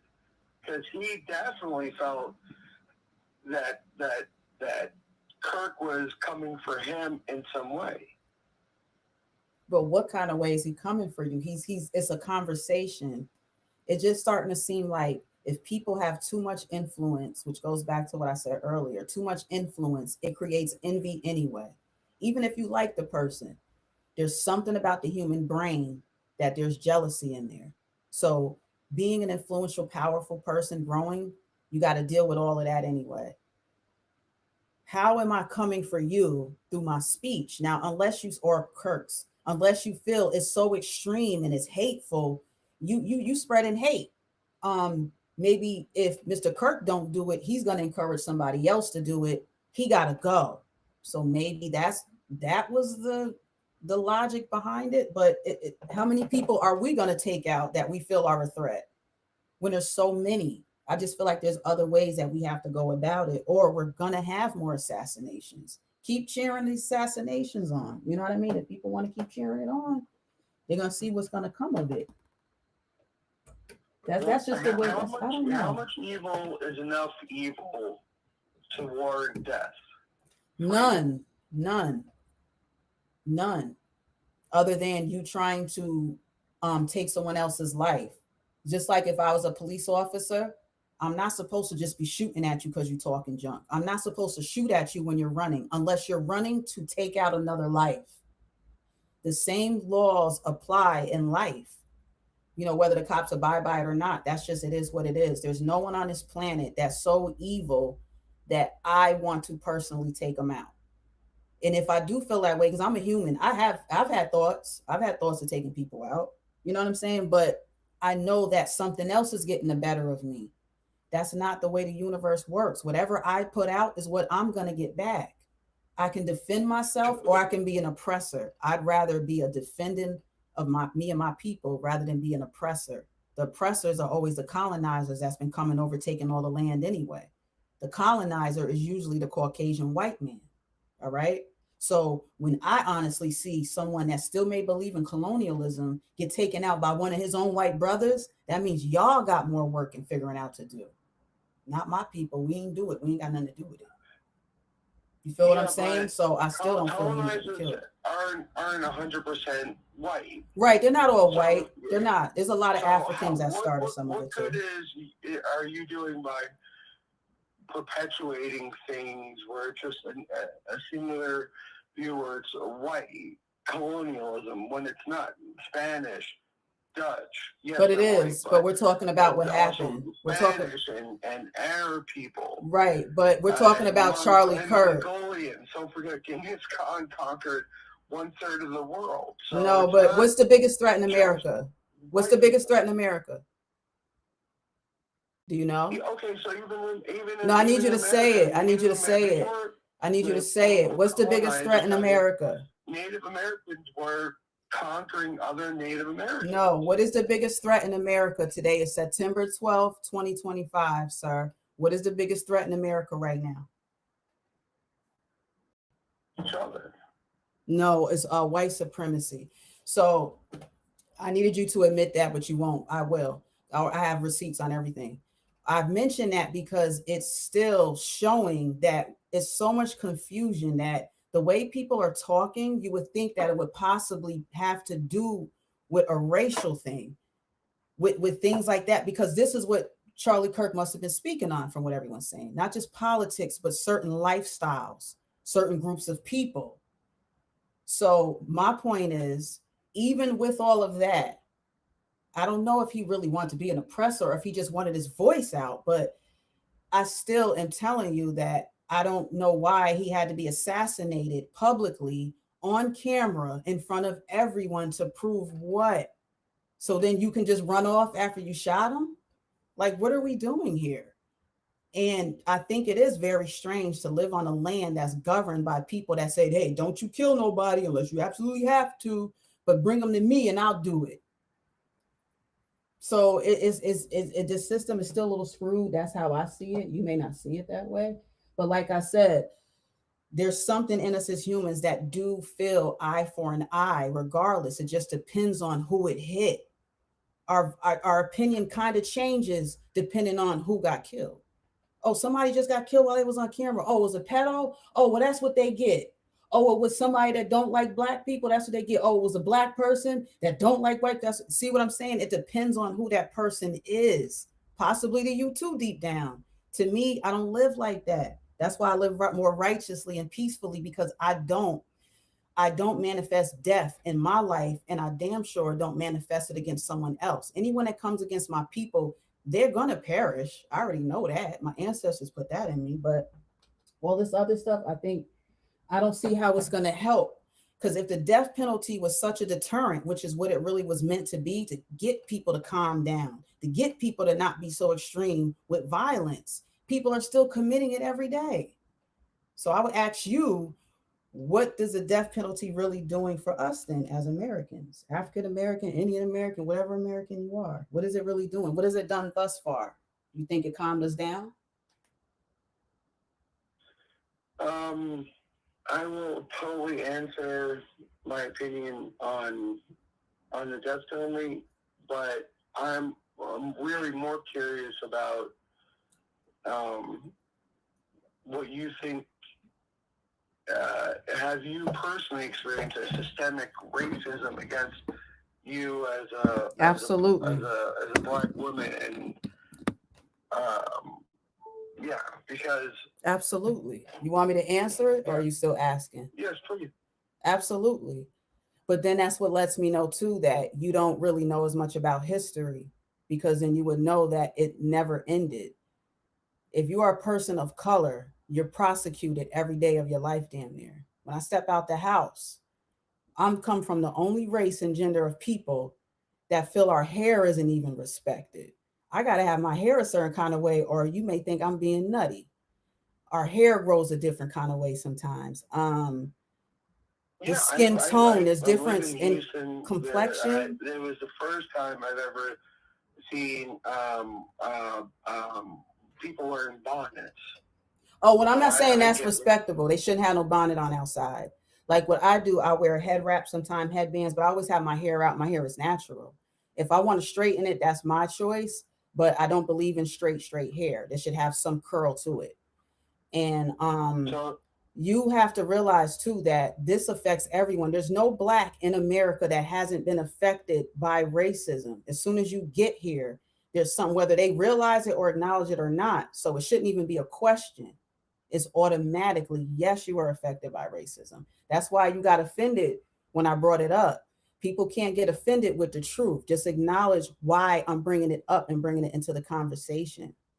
You might have felt it didn't apply, and maybe somewhat it didn't, but I was using that too to try to show you that it doesn't matter really who it is. It still should be the same moral inside that decides whether someone's life should have been taken. And I'm not saying somebody wouldn't have done it, but to do it publicly speaks volumes about the morale of this country. That's all I'm saying about it. And plus, who's doing it? Yeah, I'm going to make a point, because when Black people do stuff, it's everywhere. They want to make sure you don't miss it. Did you see they Black ass? You know what I'm saying? But when it's white people, it's kind of like, oh, well, there must have been a reason for that. It's like, nah, it stayed being y'all. So don't be offended by the truth, because this channel is all about the truth. That becomes systemic of including everybody in all these things, and that also becomes a problem, because if you just include everybody, you can't filter out, or it's impossible to filter out the exceptions, which make the difference. It's the individuals that create the bigger ripples, right? It's Martin Luther King. He creates a bigger ripple, or Malcolm X, or Louis Farrakhan. Like it's individuals. It starts with the individuals, and then it's for the masses. But if you're just saying, well, I assume it's a white person that killed Charlie, or it doesn't fare well, because it doesn't. If you want to see the change, you have to be the change, and the change is wanting to see all possibilities first before you're just like, yeah, it's a white person. It's a no, my mind be right. Now, am I going to be right all the time? No, nobody is. But the assassinators are always white American men that have been doing these things. So it is what it is. When I saw this man get assassinated like that, even though I heard people saying, yeah, he didn't like Black people anyway. And then I'm like, oh, he didn't? I don't know him. I already had it figured out. Just like some people, we call it the usual suspects. When I see people say that and they're talking about Black people, I be offended, because I'm like, what do you mean? It ain't only Black people that steal. Y'all be stealing too. Do you see the videos? Everybody be stealing, and different things like that. So I get that you're offended, but you can't be offended by the truth, sir. That's why the statistics are here. You can go to USDA. Is it USDA? USA as a .gov. You are offended. You are offended. You don't have to deny it. Right. But on my channel, we speak the truth. Nope, sir. We speak the truth on my channel. You were offended by the truth, because I could tell in your tone. You were like, well, why you say that? Because it's the truth. And I wasn't saying it to attack you. I was just adding it into the conversation. But see, that's the problem with white people sometimes talking to someone Black. I'm going to keep it 1,000 with you, even though you're only going to keep it 75% with me at the most. I'm going to keep it 1,000 with Black people. I'm going to keep it 1,000 with anybody that I can see, and even the spirits that I can't see. I keep it 1,000. And we got to do that on this channel. If we keep lying and suppressing the truth, that's why we're getting assassinated. That's why you got people doing stuff to people and then running and hiding. That's why you got people all twisted up. That's why you got men and women that don't even really like each other no more. Have you looked around? America is twisted, and it's twisted because we don't know how to have honest conversations with each other. We're suppressing the facts because we rather our feelings show. I'm not about that. F your feelings, not you personally. Well, everybody. It's about the facts. I'm not saying F you, the F word, but it's about facts, sir. That's it. You was offended. You was offended. I'm not offended no more. I'm not offended by racism no more. I just fight it. That's totally different, and it's yet another generalization. No, it's not generalization. You're one person. I have black friends, so after our conversation, it's not about black friends. I have no problem calling you in a day, 2 days, whatever in the future. After I talk to them and be like, hey man, hey Brandon, how does do you feel that you are daily being persecuted? Because I'm curious. But you should already know this, sir. If you got black friends, you should already know. If you got black friends, sir, you should already know. Now, do they know that every day? They're walking around with black skin and it's frowned upon. They should know that already. That doesn't mean that when they walk out their house, there's somebody in their way like, yeah, you black, where you going? I don't mean it's got to be that in your face. Some of it is secretive, quiet at the job. Some of it is in your face.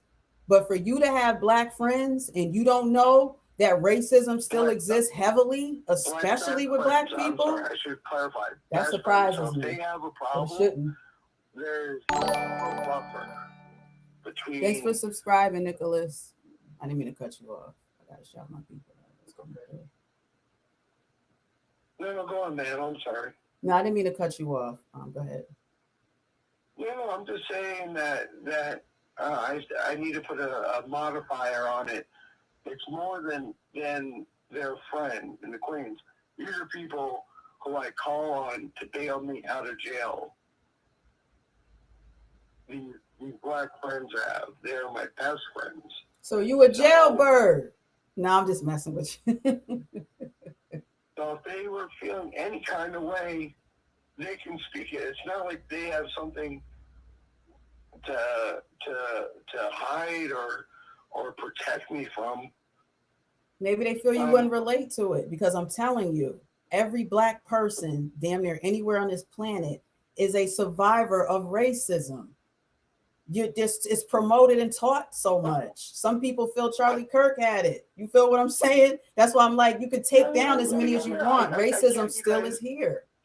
Black people have been persecuted, but going, out of the store, and you're going to get a stick of gum, and like you're hit with like white supremacy. I just find that a little hard to believe. So, but I'm because you're not willing black to put aside my ego, what I think, and next time I talk to these best friends of mine, I want to find out, because it matters that much to me. So I want to be one of the rare differences of the white people you talk to, and more than just I'm a supporter. No, I love these guys. Like they're my brothers. So if they hurt, I hurt. So okay. It's so and if I'm wrong, man, I will call you back up and say that. But you're definitely wrong, but you in the right for having a heart, and we appreciate that. If I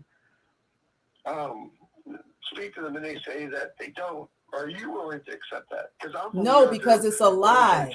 It's a lie. They would have to call me and tell me as a black person that they've never experienced racism, because it's a lie. You get it from when you're born. There's women that are black carrying babies and they want us to drop dead. You understand me? I'm a survivor of that as well.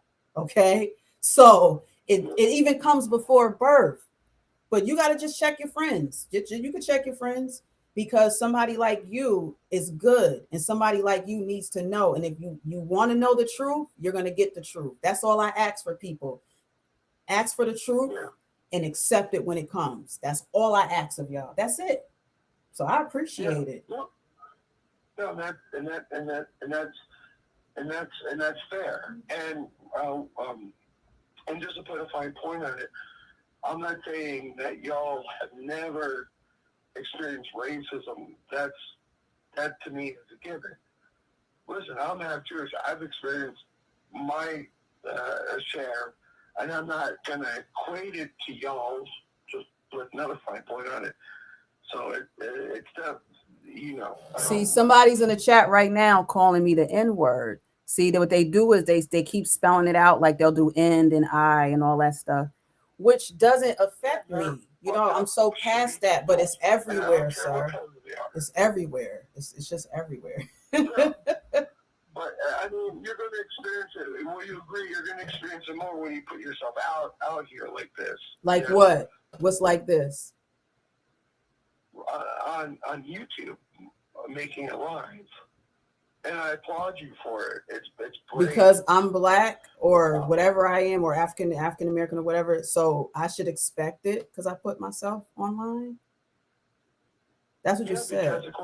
Because according to you, especially, it's part of the racism you experience, and it's undeniable. Especially right, but that's not according to me. It's according to life, because this is the life that's going on, the life that we're living, the life that we're in. But like you said, it's going to take us to try to make a difference and not make it worse. But I like how somebody was just being an example in the chat. You know, so I just wanted to call that out.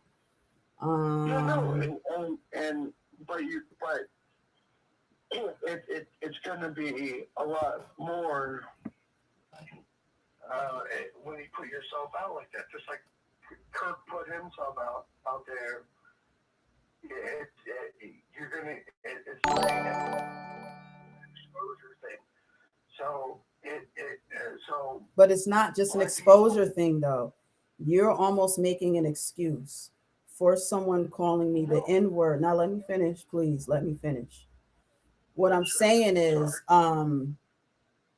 you. Matter of fact, how do I put them in timeout or something? They can get out of here. There we go. And another thing is too, I don't matter of fact, I could just get rid of them, right? I don't like removing people either, because we should all be adults. But you know, if it really gets disrespectful like that, I gotta push them on out of here. I don't mind other kind of conversation. For my people, we face death. You guys just face ridicule, verbalism. With my people, it's always been physical and verbal. So you have to be a little tough to even come on here and do this. But if you really listen to what you're saying to me, you're agreeing with me, but you're saying, well, based on what you're saying, you're black and you're on here. So I guess you got to kind of expect that. Why? Because of white supremacist ways of thinking, or because I feel it's going to happen? No, it's because of white supremacist ways of thinking. But yeah, check with your friends. And if you don't know already, whenever we call out racism, a white person always says they got a black friend somewhere. Or, no, I don't have a problem with black people. I be around black people, and we just be like, yo, that's kind of what we're talking about. Because you could still be a racist and have black friends. Black people, like Houston has got to be like 80% black people.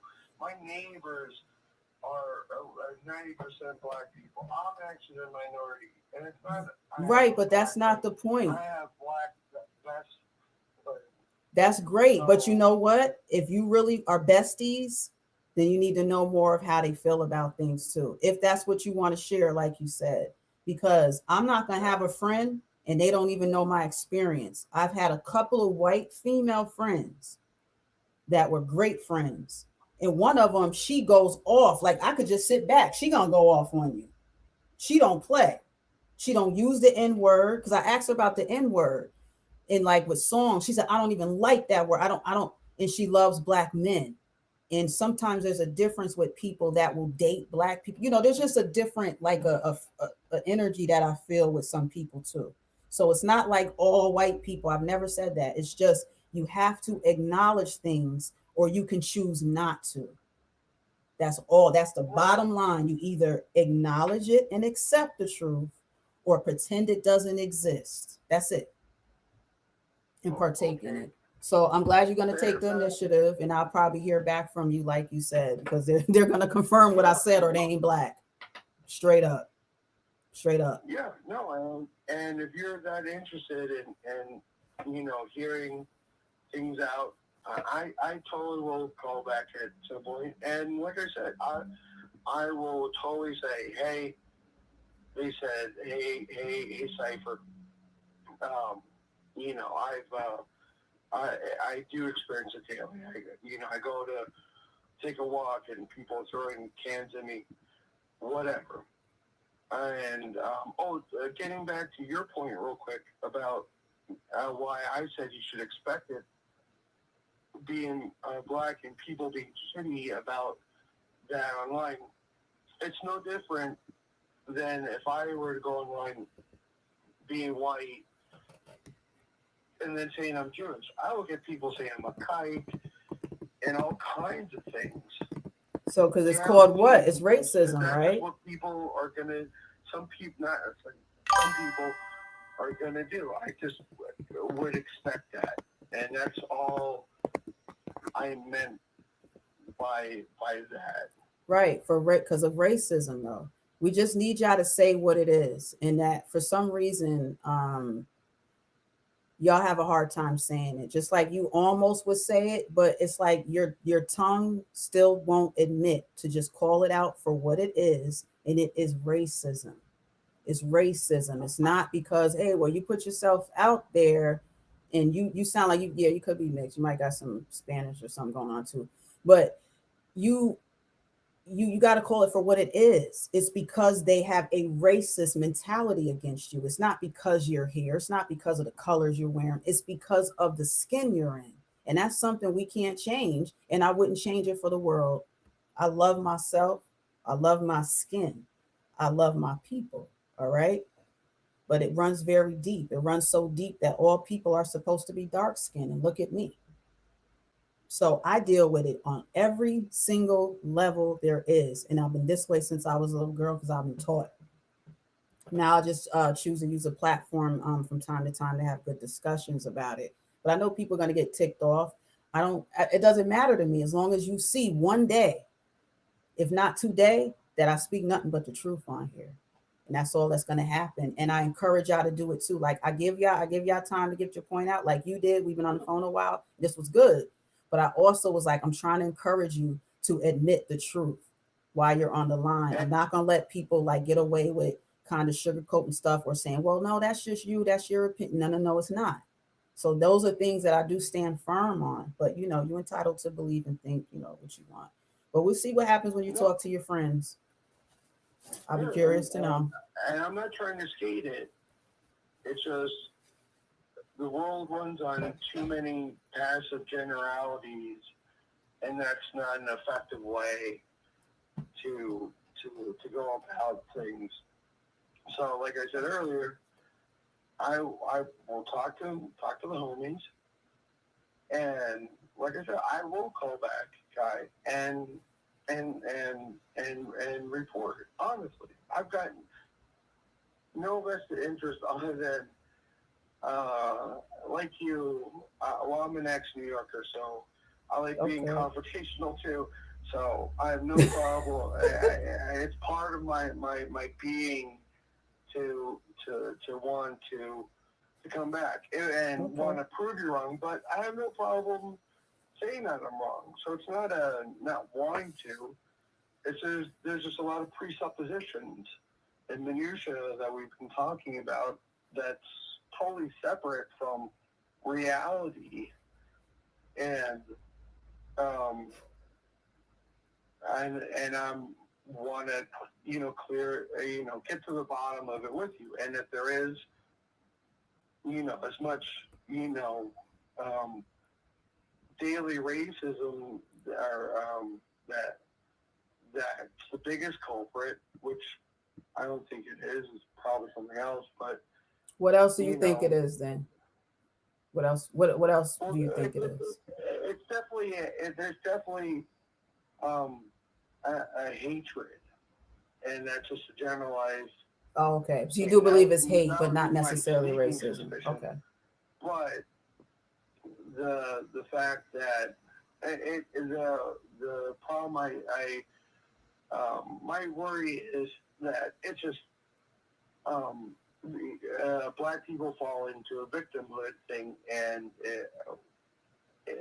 possibly fall into a victimhood mind state, and that prevents them from truly moving forward because they're always anchored by that. Okay. That's Some of that's true. and that would be a terrible shame. So, and I hope that that's not the case. Okay. But that's a sneaking suspicion that I have. That's what it is. So it's not. If I was so caught up being white, why would I care about someone being black or whatever? Also, so I'm. It would be nice. I hope it's not true. And Kai, I'll talk to my homies, and I guess we'll talk soon. All right. All right. Give us the update on the homies. All right. I appreciate the call. No, I think you talking with you again.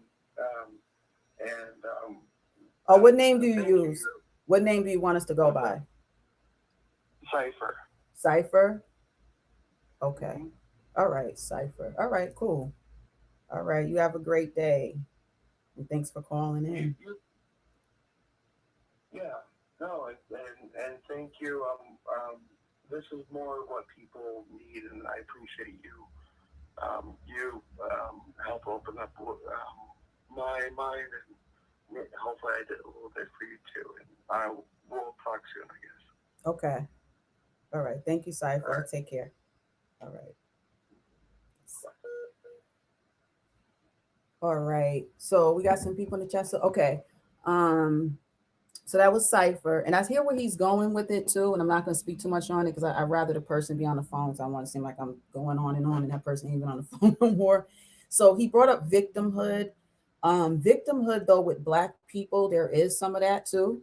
But victimhood is when you use being Black for everything. And that's not what I do. I would like this world to stop judging me just off of my race, my genealogy. It would be nice one day for, like he said, hey, if I'm white, why am I just not concerned with just being white? Why do I care about Black people? Or, I mean, not care about Black people, but what somebody else thinks. Black people are minding their own business. We run into racism. So he gonna talk with his homies and they're gonna put them on if they're honest. They have experienced racism. Is it every single day they can prove it or not acknowledge it? Probably not, but I can help with that too because it's everywhere. I'm not somebody that wants it to be there. Black people don't wake up wanting to be persecuted. Now, if it's a lazy Black person like any other race, they're going to use that as an excuse for things that have nothing to do with race. It has to do with them. That's victimhood. This ain't victimhood on Kiy NY7 channel. This is the honest truth, and you're only going to get it here. And I don't have people lying on the phone either. You got to acknowledge the truth, acknowledge it's racism, acknowledge what these things are, or you're going to have a hard time with me on the line, or if you join the panel with the link. So that's just, it is what it is. So I'll see y'all back at another time too. I still got to get into the CDC changes since RFK has taken over and took over the website and what that means for us with vaccinations and health information from WHO, which is the World Health Organization, right? So we'll see about that too. Other than that, they have something coming up. There's a bunch of stuff. Oh, the asteroid, or some people saying it's the mothership coming towards Earth at a rapid speed. We're going to talk about that too, because it doesn't look like it's going to hit Earth from what some experts are saying. But like I've been telling y'all for the past 2 years, signs are coming from above, and it's up to us to look up sometime. Don't just be looking down because you're depressed or looking down. Look up. So that's what we're going to do here too. We got to cover some things that they making distractions for, and this going on and that's going on. Nah, I'm not too easily distracted with other stuff. I need to know what's going on, and I'm gonna bring it to y'all, my people.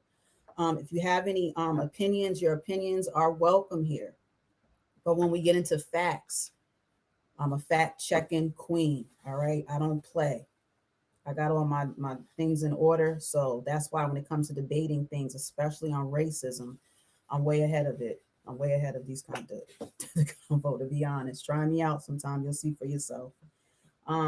So bottom line is, I'm not exactly sure about the death penalty because that's just me. I have just so much back and forth with it because it feels wrong, but then it feels right to eye for an eye. But I'm just being honest with y'all. So what I'm gonna do is wow, almost got 5,000 in the poll. You guys been doing it up. Whew. So the question one last time: should Charlie Kirk's assassinator get the death penalty? 80% said yes. Just 20% said no. All right, so that's it right there. Wow, that was a lot of y'all answered. I appreciate that, y'all. Yeah, so we'll be back. I had I got some things about Dr. Phil coming up. Dame Dash was the CEO of Rockefeller Records. I got to go in on him because I got some information that he just need to be quiet. Dr. Phil, with him losing his house while he running around chasing ice. Dame Dash, it has to do with moguls and how they've been failing financially. So it should be interesting. We'll have some fun with that. I just got some stuff that I just have lined up, and I'm just looking at how to go about it. With the Charlie Kirk situation, I wasn't going to touch on it because I'm not a content creator that just jumps in anything for the numbers. Like, it needs to mean something, or what can I partake in to make it meaningful? I'm not like these other YouTubers that's going to put pictures up of someone bleeding out and death all over them so that you'll click on mine. You're going to click on my stuff because your energy drew you to me. That's all I need. I don't come with gimmicks and all that crap. I do great thumbnails. I'm working on doing better titles. I got good titles and my content is decent. So I share my thoughts and facts, and I invite yours. All right. So I'm Kiy NY7. I appreciate y'all coming out. Somebody said they believe in Jesus. Everyone will be saved. Yeah, and that's another thing real quick. Like, if people do believe in God and believe in Jesus, right, and say you are Muslim or you are of a religious way, or you just feel like, oh no, thou shalt not kill, how could you believe in a death penalty then? So I don't think we'll ever totally agree with each other on a death penalty. It's just always such a huge debatable punishment for people. So it is what it is, but we'll see. They got the guy, they said. I'm sure we'll be hearing more updates on that, but they're going to be quiet because for now. But someone did say there was a very old man, right? Maybe 70, 80 years old. He's the one that got arrested. You remember when they shot Charlie Kirk? They had somebody, right? Didn't they have him? They said, we got him. Remember? Then they released him because they said he yelled into the crowd. After Charlie Kirk got shot, he yelled out and said, I will do it again, and I'll do it again, or something like that. There's some people that feel like he had something to do with this assassination. He was used to be a distractor while the guy that said Tyler jumped off the roof and ran away and escaped. So I don't think that maybe he possibly just worked alone, at least from what I've gathered, but we'll see, because then that's something to look into also, because when they just did the press release, they said they have no other suspects they're looking into. They should have never said that. I would never say that unless I know for sure we're closed and we're done. Other than that, I'm not going to make no comment like that. I swear, I could work in so many different departments. Department of Defense, which is now Department of War. I could do foreign affairs. I could be a prosecutor, and I'm a defense attorney. I'm mostly a defense attorney though, but I'm telling you, I know how to prove my point, and I back it with so much information. It's not even funny. You could hire me for damn near anything. I do pest control. I do all kind of stuff. Trolls come in my chat. I bring my clippers out so I can shave the hairy trolls that run through my channel. I'm a barber too. You didn't know? I will line you up. Not just with my rifle. I do it all. But I'm Kiy NY7. Thank y'all for coming through. Yeah, well, if we're not going to be honest about racism, I feel like you shouldn't even use the word race. You know what I'm saying? Like, don't even talk about racism unless you know what you're talking about. Somebody got the D word on their brain. I'm gonna have to get you on out of here too. But we about to leave. But I'm gonna have to get you on out of here. And you sound like a guy. Why do so many guys have eggplants on their brain more than women do these days? I'm telling y'all, we in a twisted time. It's a whole dude in here talking about the D word. Like, why? Why you got D on your brain? That's for us. That's for us. But yeah, that'll wrap it up. But the caller did get pissed when I said, usually the colonizers, they're usually white men. And they're the ones that assassinate other white men. So just call it what it is. Y'all like saying black on black crime, and there's no such thing. It's just crime. But if you got thin skin and you don't like the truth, I still invite you back. My channel is about the truth, and I'm not playing no games with y'all. So I'm nice about it, you know what I'm saying? But we got to get this truth out, because I'm no joke when it comes to that.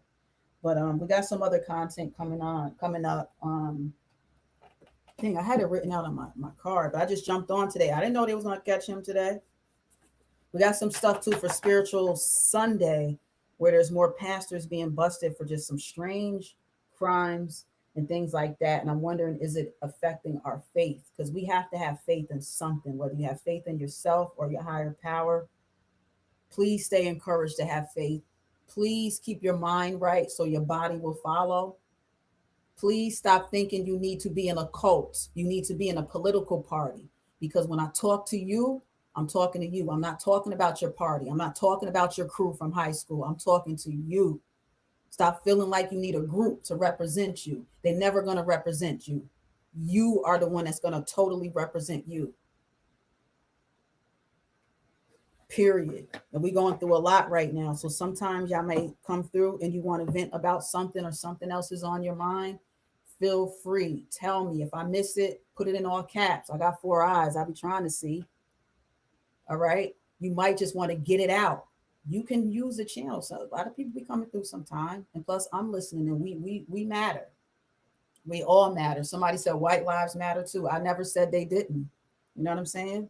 All lives matter, but mine's matters the most. Play it. Well, not mine do matter, but yeah. So whatever. Thanks for calling in, everybody. We had K Bells, we had Cypher, we had a few other people that called earlier. Thank y'all so much. Don't be afraid to call in. I'll be reluctant. I'm trying to tell y'all, I'm one of the biggest introverts you'll probably ever meet, but I'm able to speak, and I'm just trying. So I'm doing my best, but I'm here to meet with your energy. I'm here to meet with y'all. I'm not here to just be, doing, I like this because I like the dialogue. We all get something from it. We don't have all the answers. Answers are coming to me because I've been manifesting, and I've been elevated on a higher frequency, and I can tell and I can feel it, and y'all feel it too. I know you will. It's not just me to say it. I want you to feel it when you come in here. All right. This is a safe, dangerous place as anywhere on YouTube, but I do my best with making it safe enough for you to at least want to have some kind of dialogue with me, and I encourage it. All right. So thanks, y'all. I'll see y'all when we come back on tomorrow. So I was coming on for Saturday and Sunday. I was going to kind of stick with the weekends mostly, something like that. But what I said CDC, we got astronomy, Dr. Phil Dame Dash. All right. Yeah, some other stuff is just people beefing back and forth. And I'm like, y'all becoming a distraction too much. It's too many men like running their mouth like women. And I'm like, y'all talking too much. Like, I like to make progress. If it's something big, I'll bring it onto my channel. Otherwise, we can like skip past some of the nonsense that people got back and forth. There's content creators that just keep saying, oh, so-and-so said something. Oh, now he says something back. Oh, look at this. If I have a hard time keeping up with guys that gossip, I'm tapping out. I don't know what it is. Men are the new gossip girls. Like, damn. You know what I'm saying? I know y'all be feeling it out there. Now, how did I just get 1,000 more votes? No, I didn't. 4,446. I don't count very well sometimes either. God must love me. God, not must, he do. MAGA on. Y'all been saying some funny stuff too. I'm gonna go back in the chat too. And shout out to Darian Shaw. You were number 3 in the chat.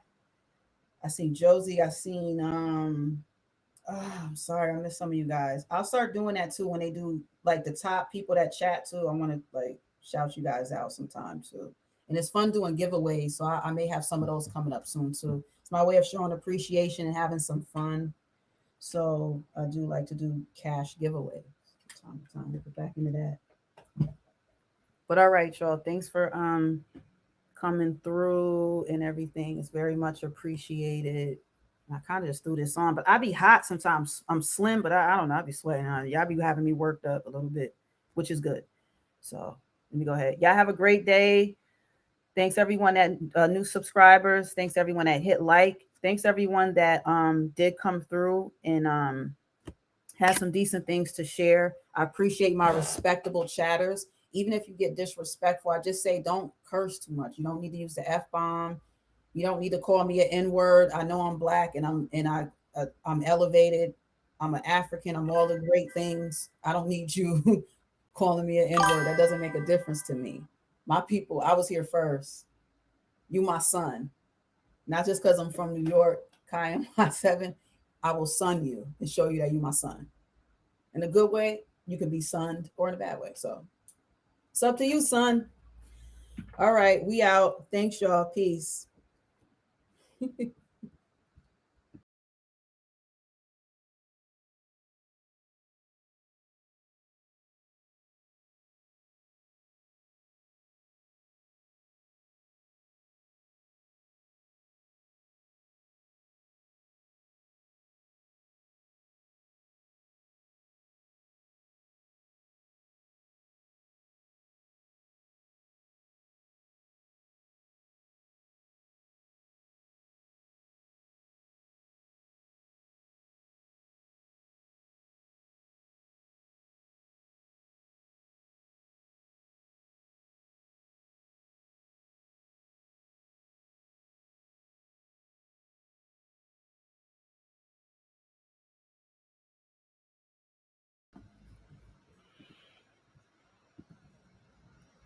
I like doing music too.